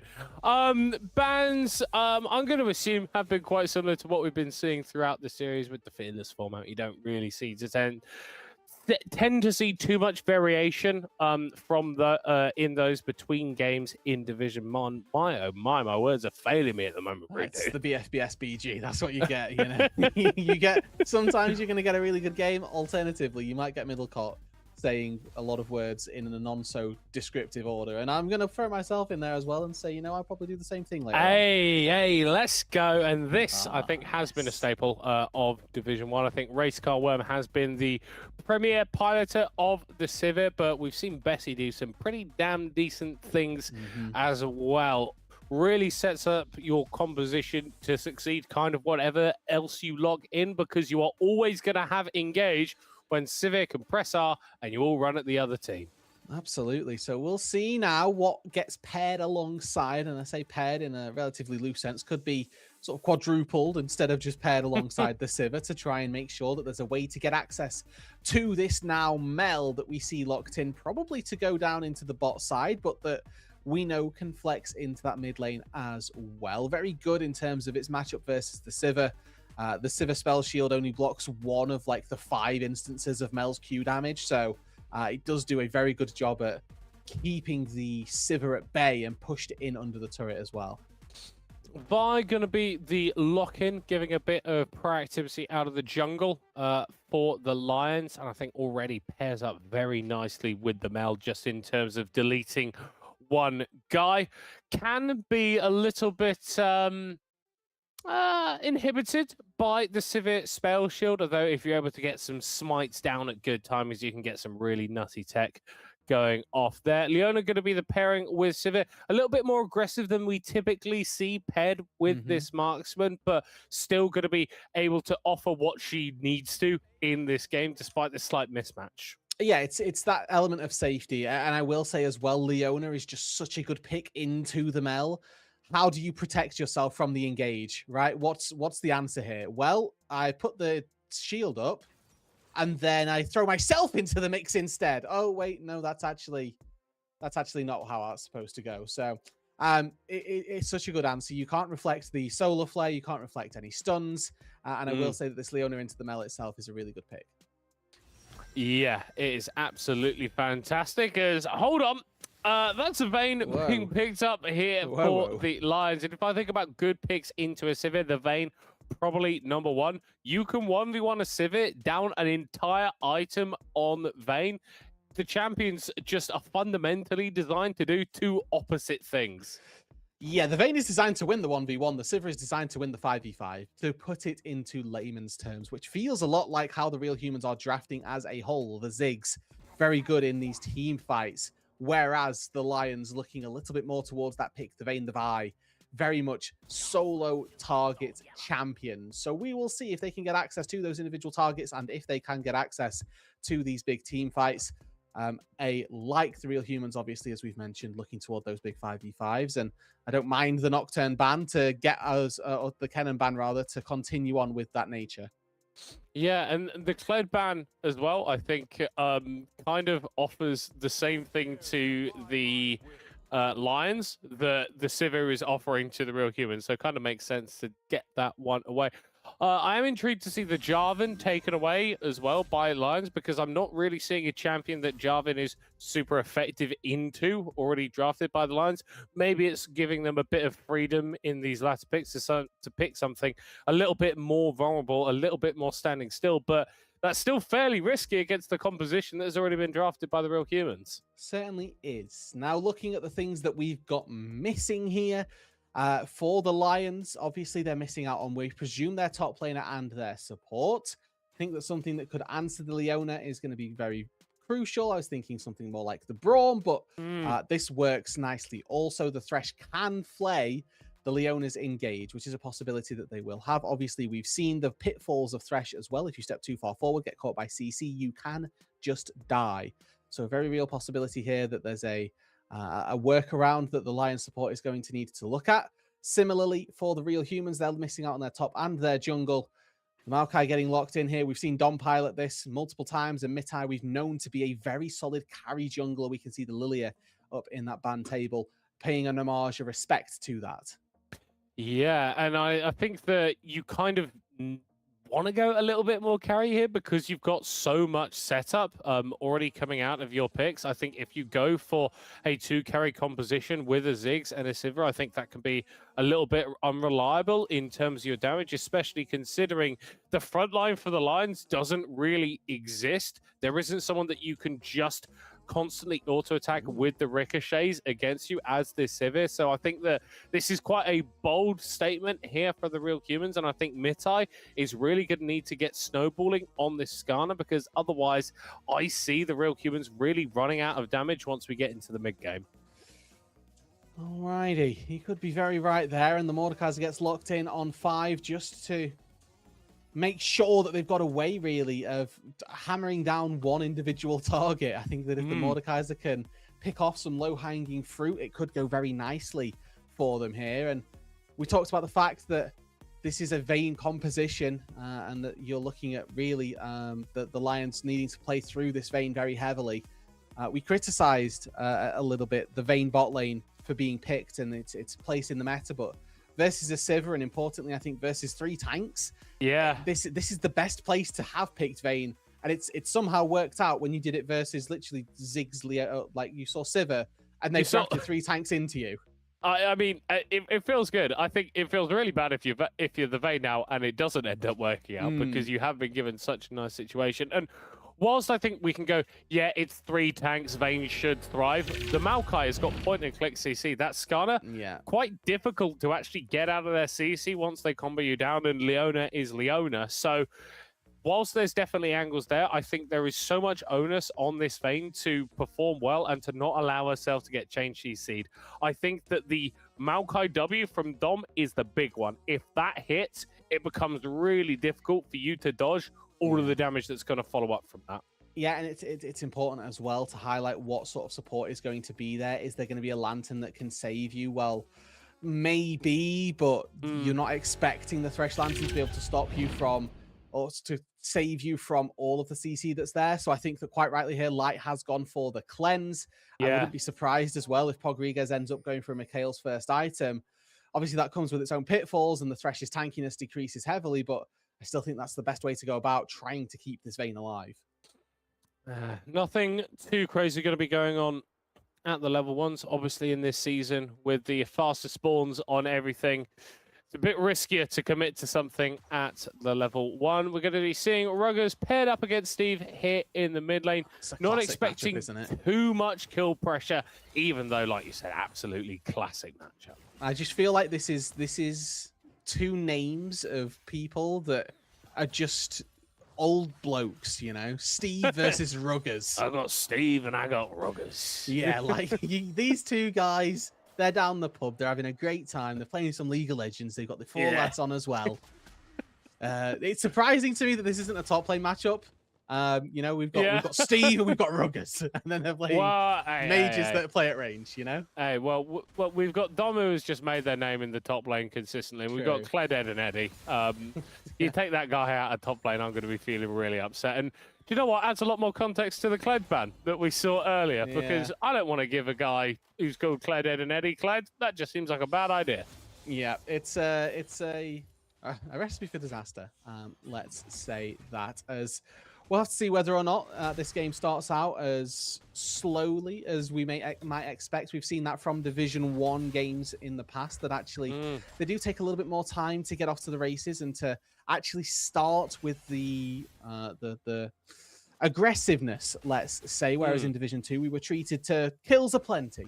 Kills aplenty right from the word go. But I think also a feature of our Division 1 games, in contrast to what we've seen in Div 2, is that once one team attains a lead, typically they are going to be the one that closes it out. It's really difficult to come back in a game when the opponents that you're playing against have just got that higher level of execution. That was a lovely dodge from Steve, but I don't think it's going to matter. He flashes, still gets hit by the bombs, but throws up that Defiance just in the end and keeps himself alive. So early adventure into the mid lane from Nineball, securing the enemy flash, but Ruggers had to burn his as well. So a small advantage then, sort of generated for the real humans. I think that getting Steve forced out of lane, making that teleport be used, and giving your Ziggs what should here be a free base, is really going to bode well. Worst case, you know, it then gives Skarner an opportunity to go for ganks really aggressively as well, even before that level 6 marker. So we'll see. Ruggers actually uses the TP to get back out to the lane. So not necessarily the free recall that maybe I was expecting, but Ruggers knows best with that teleport, getting right back in there and immediately starting to lay down the harass onto Steve. Tell you what, Dom probably would want a free recall fairly soon, as he's just having these waves pushed into him by Kled, Ed, and Eddie, and he's enjoying being a mana-based champion versus someone that doesn't have to spend any resource in order to cast their spells. Nineball getting that ward down, a little bit risky versus the all-in potential that a Thresh can offer early on, but obviously with a Vayne, you are looking to take the game a little bit later before the damage really starts to stack up. And I think that at this stage as well, both of these marksmen typically are just going to be quite happy to scale. The Sivir does really well late game. The Vayne theoretically going to do really well in the late game also. So I kind of expect Nineball and Rodriguez to get out on the map, let these marksmen do what they want to do, and kind of just farm on up. But yeah, it's not happened. It's a risky one, because I think that in isolation of 2 late game marksmen, that makes a lot of sense. But if I'm thinking about Vayne 1v1 versus a Sivir, unless Bessie is able to get access to the wave like this every single time, then Light could just absolutely eat him for breakfast. And the Sivir really doesn't have much that she can do versus the consistent damage from a Vayne. You know what, Middlecott? Good point, well made. Well done. Thank you. Light not going to be allowed to bully the Sivir, and maybe this is Nineball actually just saying, hey, I'm going to let my Sivir finish call, and then when they have Essence Reverse, she can touch the wave no matter what, and we'll be fine. So getting them to that point, maybe the big ticket here. Nice to see some early warding going down, though. Steve doing very nice to try and stay safe in that mid lane, as Mitai trying to find a way in, unsuccessfully, though, using the sweeper down on the bot side of that mid lane. First fight starting here as Clanish starts up the dragon, and the Lions at the minute taking this one for free. Yeah, we are seeing some looks in from the Real Humans. Nineball actually going very far forward and has to flash away as the ultimate drop there by the Ziggs. Light caught out a little bit on the other side. He's able to go forward now onto Ruggers, but the Ziggs not jumped onto just yet. Flash coming out from Clanish Light, getting that stun against the wall, and now it's a little bit of a fighting retreat here for the Real Humans. Bessie lower mana, can't cast that W, can't get the damage split between everyone on the team. Rodriguez threads that hook between absolutely everybody as Light has just been able to free here. They get another kill going down. Bessie's gonna drop, and hey, Rudu, pack it up. This game is over. 4 kills for the Lions. No response from the Real Humans. And everybody was just so low on HP. You felt somebody had to die, but the Lions were just playing with their HP bar so beautifully that the second that one of them was in lethal range, they backed away. Then somebody else stepped forward to take the aggro, but just barely.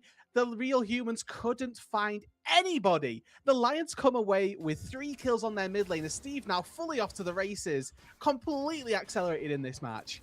There is an item differential in the mid lane. Lost Chapter and that little Hexoptic component up against basically nothing on the side of Ruggers. Steve with the level lead as well. It is going to be horrible time for the Ziggs, and Light looks like they're having a pretty decent time in the bot lane as well. It's so difficult for Bessie to step up and deal the damage. I mean, the bot lane is, I would argue, in a slightly worse position at this stage. We are in AD carry depression right now. You're working towards Yuntal Wild Arrows, and you didn't get a BF sword off of your first base. Yeah. So you're sat here with this slingshot, which does nothing. You've got a Cull, great, and then a longsword, but you've now got to somehow accrue 1,300 gold from somewhere. And then all of that up against the Vayne, who has such an easy build path from here to be able to finish off that Blade of the Ruined King. So, like you say, it's a disaster in both mid and bot lane. And for the time being, the Lions are going to be the ones who have to try to push with that.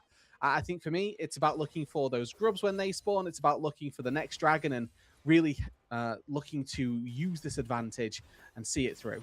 Yeah, that's the thing. You can't afford to just sit on this lead because 2k gold at the moment looks absolutely great. 2k gold lead in 20 minutes time, not as impactful. So really important that we do just keep up the tempo. We've got Mitai starting up on those grubs, I believe, at the moment, with Clanish making their way over. Rodriguez has also roamed up from the bottom lane, so whilst Mitai might be able to get one, no, actually Clanish able to smite it away. The Skana steps back forward to secure one more, but they are not getting over that wall. Rodriguez with the kill, 5-0 in favor of the Lions. The Real Humans are the best team in the league, and they are being played off of the Rift. Yeah, and we might have to rethink that statement if the end of this game ends up being the same way that it started here, with the Lions now 2,500 gold ahead. The Ludens picked up already for Steve, so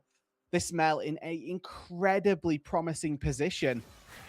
And it could very well come down to the power that these mid laners are going to have. The ability that Steve has on this Mel to pop out that consistent DPS is going to be very much gated by the CDR that they can garner. Very reliant on those spells, obviously, as the Mel. So you're looking at if those Qs hit.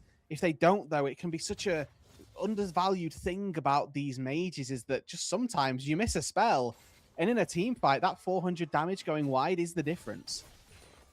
Yeah, there's Messi needs to be so careful.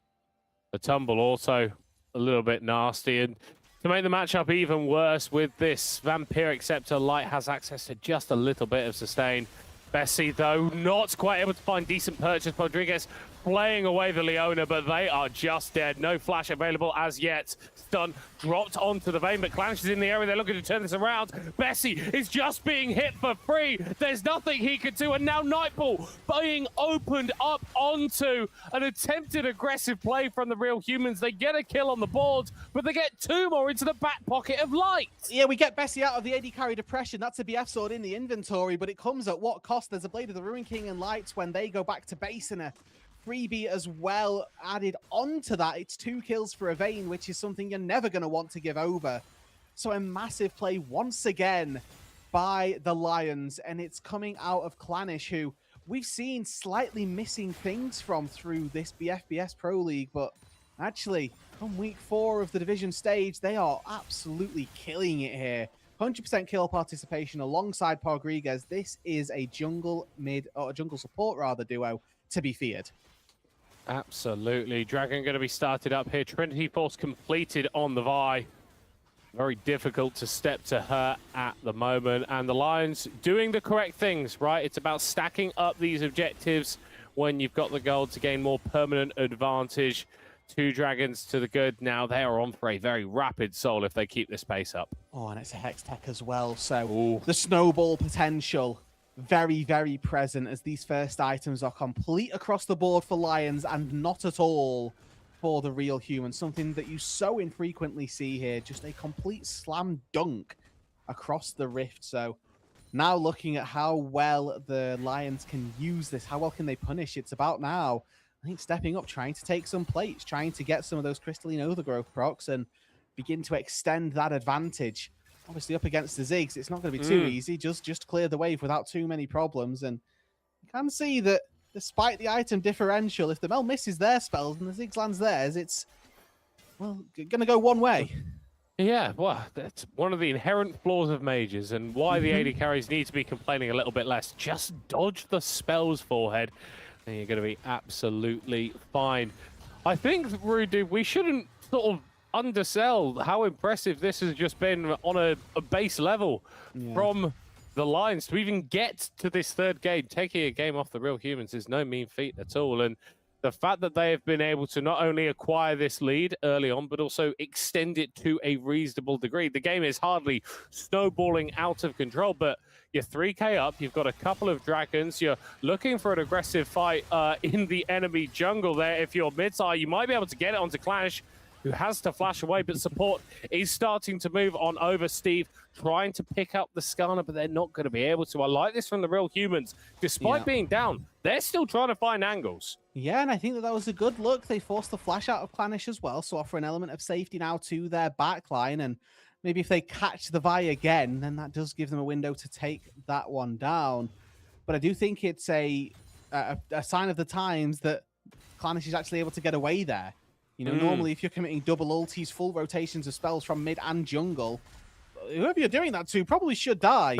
But Clanish actually able to tank it all up, then manages to flash over the wall, gets out to safety. So, you know, we are seeing some small problems. And, you know, like I said, the nature of this game is not lost, I don't think, on the real humans. As Light forces, it looks like a decent trade on to Bessie there, as with the Yuntal Wild Arrows now finished and the Cull popped.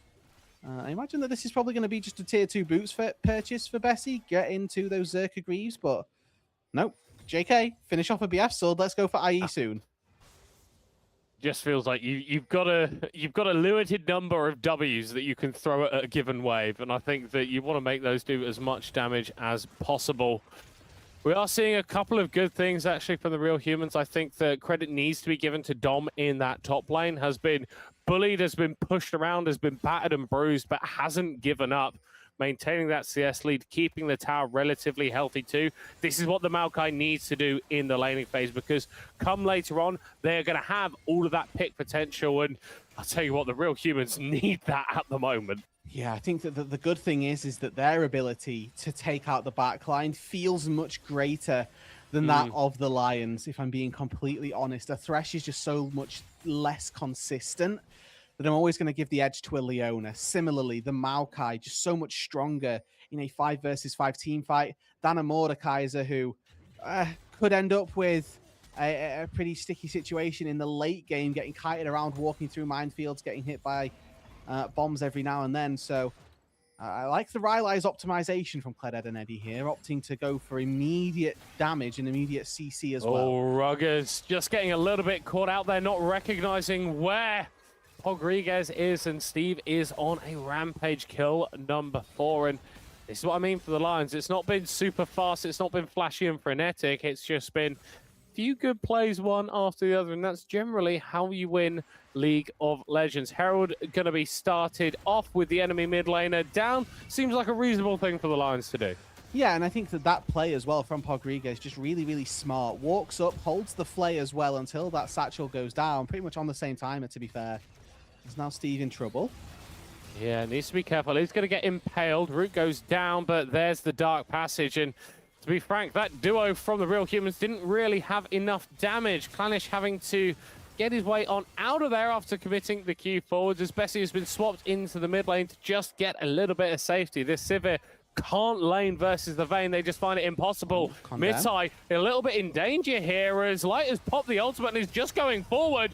Bessie drags the Vi onto the tower, but they will still go down. Ends up being a 1-for-1 as look at the zip damage from over the wall. Light getting very low, Light falling down as here comes Dom turning up to the play and securing a couple of kills for his team. Rodriguez now going to be falling low. Ruggers able to pick that up, and you can never say die to the Real Humans. They create that play out of nothing and claw themselves back into the game. A really big fight there for the Real Humans. Not only do they find those kills, but looks like they're going to try to stop the Drake stacking. Steve, you can't be standing here. The damage is a little bit too much from your opponents. Pops the ult, not in time. Oh my word, that'll delay the Dragon take. And you know what? This would be sole point for the Lions. They'd love to pick this one up. Mitai has to get out of that pit. So even though Steve gives his life, I think that's going to be worth it. Skarner still in the area, but Clanish waiting up that smite. He's going to go in. They punch the Skarner down. They take the Dragon away as well. Brilliantly played. Wonderful patience, and the Lions reassert themselves on the game. Okay, and now with that, it creates this 5 minutes of dread every single time that Dragon spawns. It's going to be all up to the Real Humans and how they look to try and take those fights as to whether or not they can deny that soul from going over.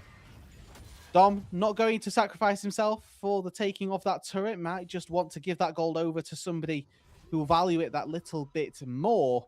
But worth saying here that I think Dom in the top lane has been one of our more unsung heroes, frequently put onto tank duty, but always seems to deliver in that aspect, constantly going even versus what should be tricky lanes and then having massive impact as the game gets later and playing the map incredibly well.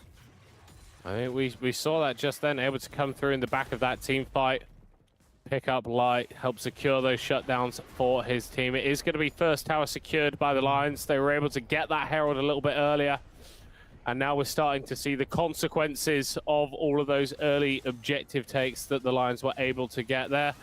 Potentially going to be in a bit danger now as Clash gets played onto, but is able to get himself out of there just about.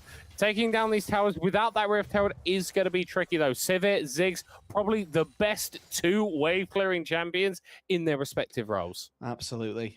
Worth noting that Kled and Eddie was successful in driving the Herald into the mid lane turret as well, so did find a couple of extra plates off of that mid lane tier 1, so any extra space there going to be very much appreciated when that Crystalline Overgrowth does come back up. Probably going to be very easy to take that one down nice and quickly. Looking in the inventory as well, we've reached Vayne Exodia here with those two items, the Ginsus and the Blade of the Ruin King already finished. Does mean that you're now cutting through these tanks incredibly quickly. The innate synergy that Vayne has with the Ginsu's Rageblade, every time there is a Phantom auto attack, the Rageblade passive, which happens on every third auto, means that the Vayne applies 2 stacks of their Silver Bolts. Yeah, you're applying 2 stacks at Blade of the Ruin King as well, which we cannot underestimate in terms of bursting down tanks from high HP, getting them into the kill threshold of something like the Mal, of something like the Mordekaiser. The Vayne doesn't need to kill all of these targets, but as long as she gets them low enough, the rest of her team is going to be there to pick up the scraps. And you know what? When my Mel's got a Shadow Flame in inventory, I'm trusting her to finish off those low health targets. As you should. Time's ticking down, middle clock, 2 minutes on that soul for the Lions. They've worked their way very quickly towards it. The skirmish, the scrappy nature of that third dragon did go their way, and it now means that we're in a position where you can see very early Lions are more than happy to sacrifice a little bit here just to make sure that they have got full control over the river. You can see not a single ward in there currently for the Real Humans, though I expect that is going to be their next port of call. If they can get Bessie to the Infinity Edge, If they can get this Shadow Flame picked up for Ruggers, it does mean that this next fight that they will take will be pretty much at parity here in terms of those items. Yeah, and on the point of the vision, I feel like the Real Humans are the sort of team that isn't going to try and establish that vision unless they can use it, right? At the moment, you go in, you clear out some wards, you put your own down, and for what? You know, we've still got 1:20 until that dragon. I think in a couple of those times, then we're going to see the moves over, then we're going to see that vision be cleared out, as you've already see on the minimap there, Mitai and Nineball starting to pair up and secure that vision control. We do have Clanish and, well, multiple members of the Lions still towards this bot side, so not going to be an easy task to deny vision away when we do have that soul potentially coming through. Teleports channeled into the mid lane. The Real Humans are here. They know they need to fight. Yeah, a battle here for the priority. They're going to be able to take the mid-tier 1 turret as well if they want it with that Ziggs. Early slow onto light isn't nothing, and I do think that the Maokai Ziggs duo is a really important one. Land the slow from the saplings, it aligns up for a bouncing bomb much more easily, and you can see that being put into action here. Yeah, the Ziggs just worked his way in and is now poking out these HP bars. Yeah, the Real Humans have managed to sort of gain control of the river. That's one of the benefits of having these tanks. You can just walk in, you can just face check, whereas even someone tankier like a Maud, like a Vi on the red side can't do the same thing. Need to be very careful with these blast cones as Rug is a little bit separated on the side. The Lions, they want to find a pick onto one Kled, and Eddie going forward, flashes, does find the Ziggs and should be able to beat him up in this 1v1. Ruggers able to buy a little bit of space, but should just go down. We need to look at the top of the fight. Light has managed to find him on the backside. Dom goes onto him, but he's able to get the Kleds away. Bessie is dealing the damage as well. Able to get a double kill here on the Sivir as Mitai is going forward. Light still focusing him down. The Sivir now being turned onto by the Vayne, and this is the 1v1 that the Vayne should be winning. It's 1-for-1 on the backside of that. It's a winning fight by the skin of their teeth for the Lions, and they should be able to pick up this Hextech Soul. Yeah, it's all eyes on Steve to do the damage here, Cledden, and then he will be able to tank this one up. Hexgate's being used by Dom. And with the high HP here, the Dragon's still relatively healthy. This Maokai could be about to perform a miracle. No way. Dom waltzing his way on over. It drops low, but it drops in favor of the Lions. 1-on-1 up against the Real Humans. The Lions against the toughest team they will have to face on the eve of playoffs. They are a Hextech Soul up against the Real Humans. There's still a lot of League of Legends left, but they have done an incredible job to make it this far. After last week, we said that the Real Humans were just a cut above, that nobody could come close. Albanano Banditos, the team that we thought would be second best, that was seeded second best coming into the tournament, got 0-2 swept out. But the Lions here, a team who I think we took a little bit for granted, maybe one of our weaker teams in Division 1, have already forced us to a game number 3 and are now 1,500 gold up. Hextech Soul in their back pocket. Great scaling tools as well in a game number 3. Cleded and Eddie, I think, with the best planning there on the Mordekaiser. Flash ult Ruggers. This Ziggs is too obnoxious, too much of a problem. Let me flash, let me ulti. Let me make sure that this Ziggs cannot do what Ruggers was doing so proficiently beforehand. Is that possible? Is that replicatable? I'm not sure. We rely very heavily on that Mordekaiser flash to get the ball rolling, and that being down is a bit of a problem. Spanish there, just spotting out the Skarner, the silhouette with that sweeper. Light on his 3rd item completion has gone for the Terminus. Recently buffed to actually do damage when you build damage. And interestingly enough, the Vayne also going for the Merc Treads, recognizing just how much CC and magic damage as well is in front of her. They've got to go Baron. Trying to mitigate that as much as possible. Steve has had to flash away on the bot side, but he has the teleport. He can go and join this Baron play if needed. And with a Hextech Soul at their backs, I feel like the Lions are going to be more than happy to pick this up. Ruggers and Dom going down into the bot lane, abandoning their team. Mitai is going to get taken into the death rob. It's an easy Baron secure. It's an easy kill onto this Sivir. And the Real Humans lose their minds. The Lions are more than happy to roar in appreciation domination. They get a Baron. They've got 3 kills, and they have got a real shot at winning this series. They've also got a wave in the top lane that they're going to look to push down with. We'll see how much of a structural damage they can deal here, but the Ziggs ulti comes down, it clears out the most part of the wave, only for another one to join it.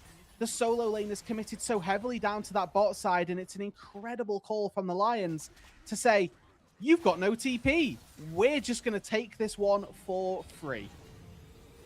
And now they start to pick up a little bit of the standing gold. That tier 2 tower in the top side falling.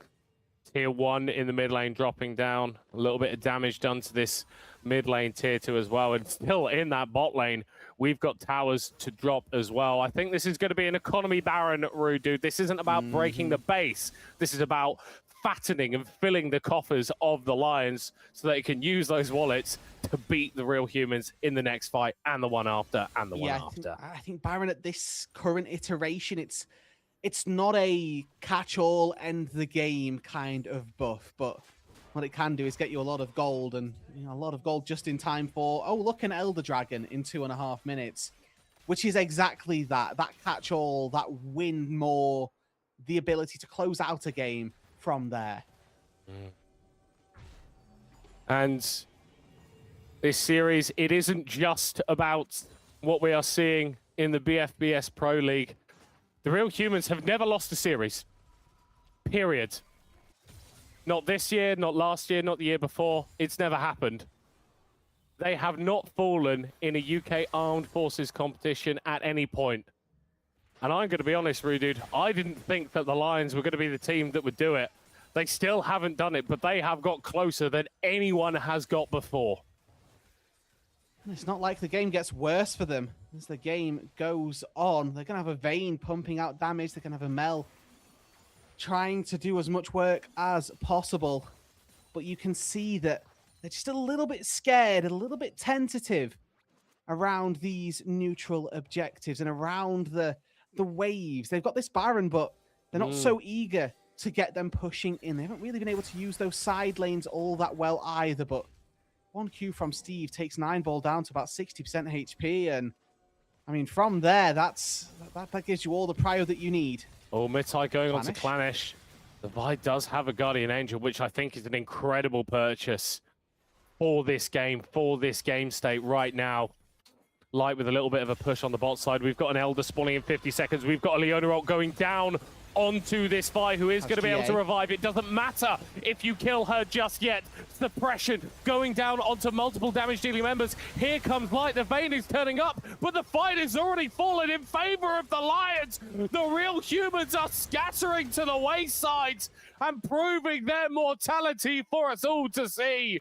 It's just Dom left, and well, for the Lions, they've got the possibility of that Elder. They've got the push in their favor. 30 seconds until Sivir, 30 seconds until Ziggs are alive.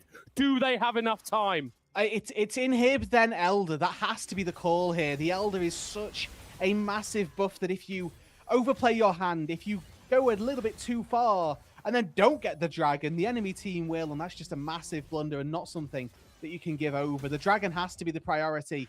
The inhibitor will come from that. Now, though, Cleded and Eddie has stepped a little bit too far forward. Zenith Blade goes wide, but there's a cone, there's a way, there's a Hex Gate here.